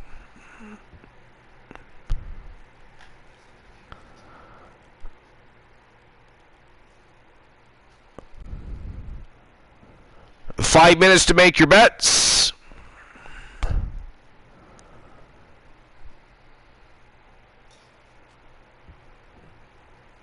And there we go. Betting lines are open. And it is showtime and go time for the dark match main event of the evening, our Go Home Happy match. Archer versus Omega, AEW World Championship. Showtime and go time. And then we'll see each other tomorrow night, 10:30 p.m. Eastern Standard Time for WCW Starrcade, as Vinny K's roster looks for the same fate as they too travel down Glory Road and chase for spots on the battlefield at WCW War Games, again, which is just a little less than 3 weeks away. Our next big stream preview of 2022, and the third of the Archerverse 3.0. It is going to be a thrill ride. The Archerverse Warzone taking on the roster of WCW Starrcade. A clash of the Titans, championship matches all night long. Each brand looking to take a title from one another for bragging rights and supremacy.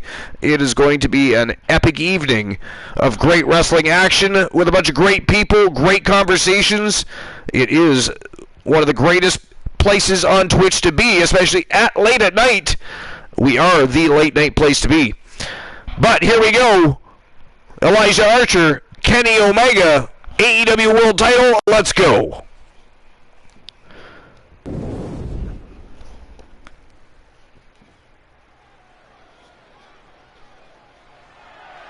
The following contest is a Falls Count Anywhere match and is for the World Heavyweight Championship.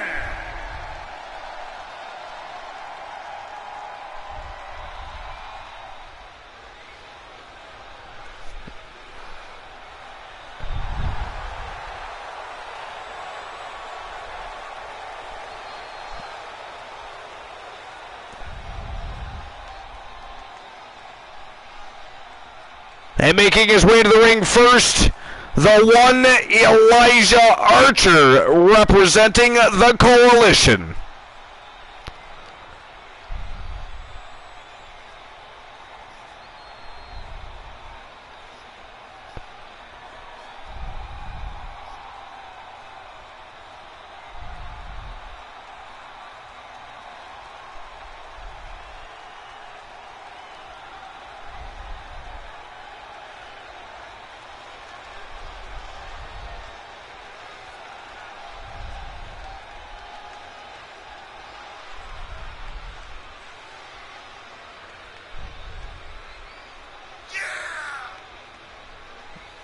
Archer walked into the ring with a look of purpose all over his face tonight. Here we go, gentlemen. Looking a little grumpy, too, I might add. Not exactly thrilled with how he's been tousled around in the event cards as of late. Still owed rematches that he hasn't been given. But, I mean, I think, really, it is Kevin Sammartino that's got the Coalition a little bit pissy lately, if you will. I mean, it looks like somebody has been shitting in the cornflakes of the Coalition lately. Yeah. Joe Link says he isn't his fun dancing self today. No, he is all business, it looks like, tonight.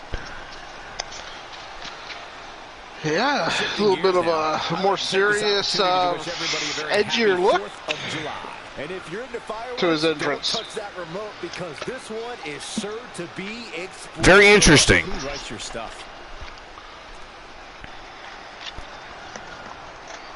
All right, here we go. And now the reigning and defending undisputed AEW World Champion, representing the AEW Exiles, the Circle, Kenny Omega.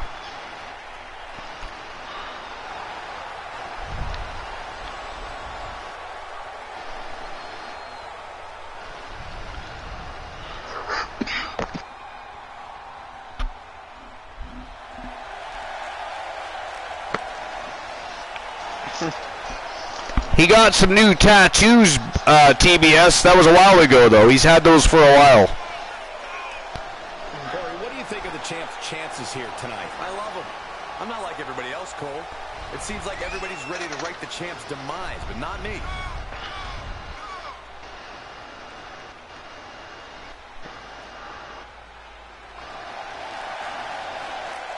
So another matchup in the rivalry between the Coalition and the Circle that, again, was a direct result of Kevin Sammartino's inability to keep the peace with other tag teams and factions. And I'd like to say just in the Archerverse, but I'm talking the roster. I'm talking both in WCW and the Archerverse. He has pissed off a lot of people, including the people that were trying to guide him. Introducing the challenger from Toronto, But I would say between last night and tonight, he's certainly paid the price. And God knows who he's going to end up facing next. I mean, I'm sure the Wolfpack would like to take a bite out of his ass.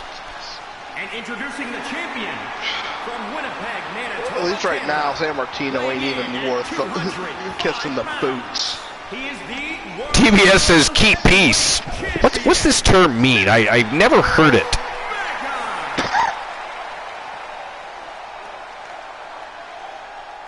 Lots of competitors in the back dream for a shot at this title.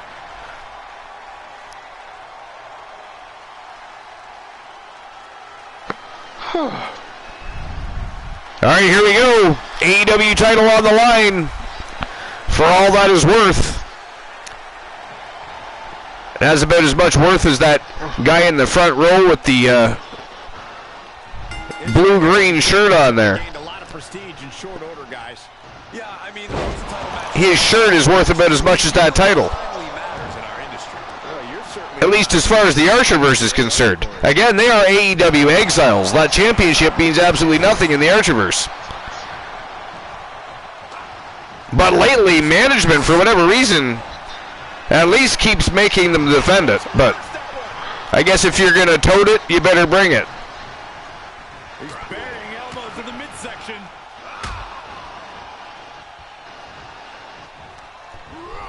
Looking worse for wear in the corner now. Look at this, going right after the left arm. And Kenny Omega with a little ruthless aggression here.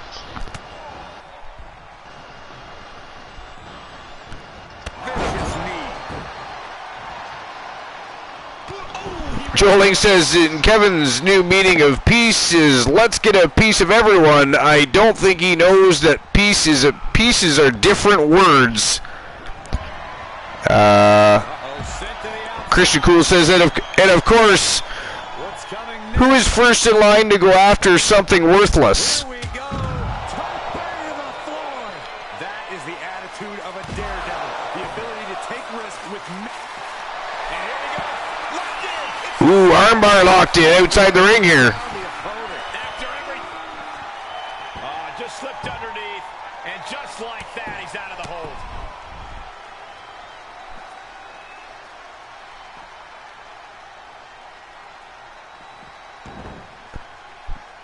Man, Kenny Omega's on point. Reversal there. Archer's quick though. Gotta find a way to get out of this. Oh, no, no, no. Oh, power bombed him right on top of the barricade. He's able to suck. Vicious. Close fist connects. Corey, what's your TBS, I think you meant to put AKO. You lean into the stipulation and leave no stone unturned. Use everything at your disposal. Oh, Archer's going for a ride. No, out the back door he goes. I thought he was going for a ride. It sure the hell looked like it. Nice snap suplex. Kenny Omega doesn't want to take too many of those outside the ring. He probably thinks it's the only title he'll be able to keep. full mount, hammer fists, striking at will. The ref might want to stop this one. Striking at. Oh no, getting in position. What's he planning to do here?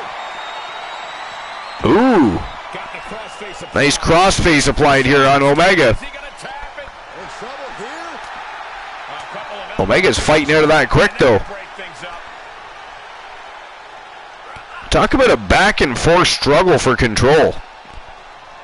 Oh, there's the Irish. Oh, the Irish curse. Oh, Jesus Christ, he just about kicked his face right off there. Champ with the shoulder up. You have to think this match is starting to take its toll. Stomping away. He's one step ahead there.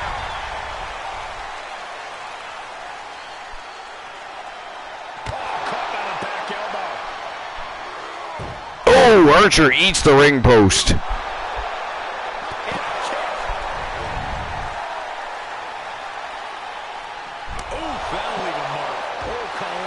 Ooh, nice evasion by Archer there. Unleashing with some heavy hands now.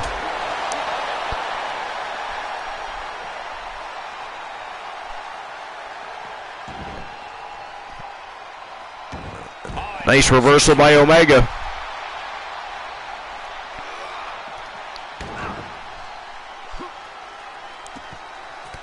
Not sure if that's a command. That would be a funny command, though. Small package. Of course, Christian Cool would have a small package command request.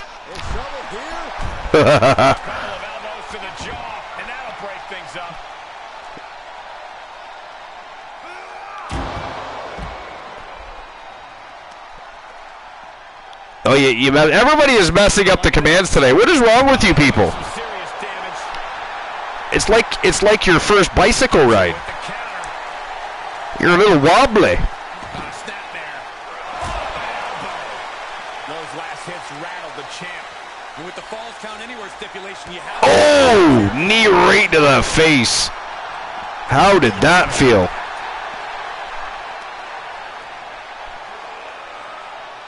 This is a crazy back and forth struggle.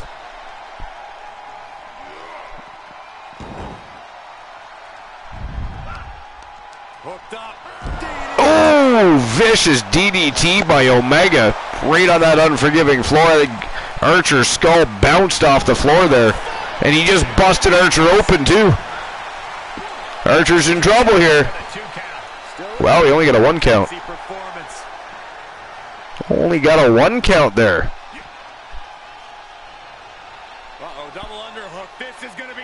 Oh, nice reversal coming up here. Big back body drop. Hold on a second. He might be finding a submission hold here. Oh, Archer. Continuing to punish them. Submission locked in tight. Got a sharpshooter locked in. This could be the end. There's no way he's terrific core strength. And that breaks the hold. Omega's able to break free though. And the struggle for control continues. The adrenaline is pumping and the WWE Universe is on his side. I don't like the look in his eye here, folks. What is Archer doing? Holy shit! Wow! If you're on the outside of the ring, there is no place safe when you face such a risk taker. I cannot believe Omega just kicked out of that. Archer launched himself off the top turnbuckle all the way down to the floor with a body splash, and Omega still has enough left in the gas tank to kick out of that. That is nuts.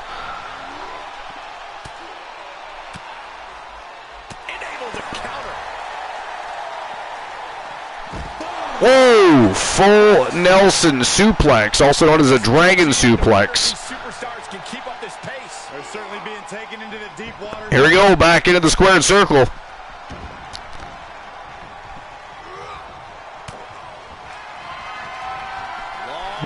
Omega going for that electric chair drop.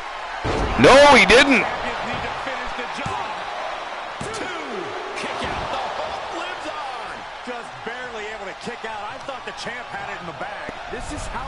Championship means. Wow, ripcord neck breaker by Kenny Omega. What's the tally on how many And Omega's looking to fly here. He's going upstairs. I can't count anymore. To the sky. High impact missile drop kick.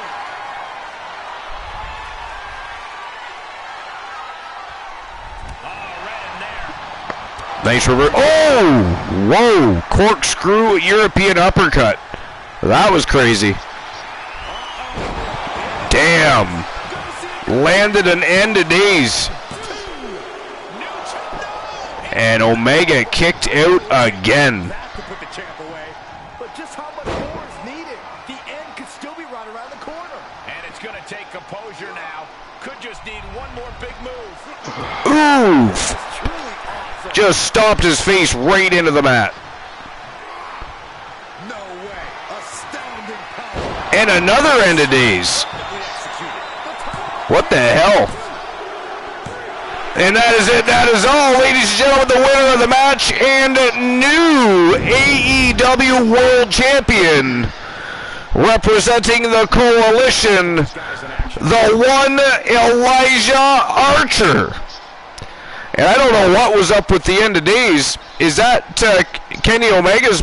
I don't think that's Kenny Omega's finisher. Why is Archer doing the end of days? That is strange. Yeah. I mean, we all know he likes to steal people's moves from time to time, but I don't think I've ever seen him do that before. The one, Elijah Arthur. All right, well, ladies and gentlemen, that is it. That is all for episode number 341 here at the Archerverse. We'll see each other tomorrow night, 10:30 p.m. Eastern Standard Time for WCW Starrcade. Again, WCW's roster, Vinny K and his superstars are going to be looking to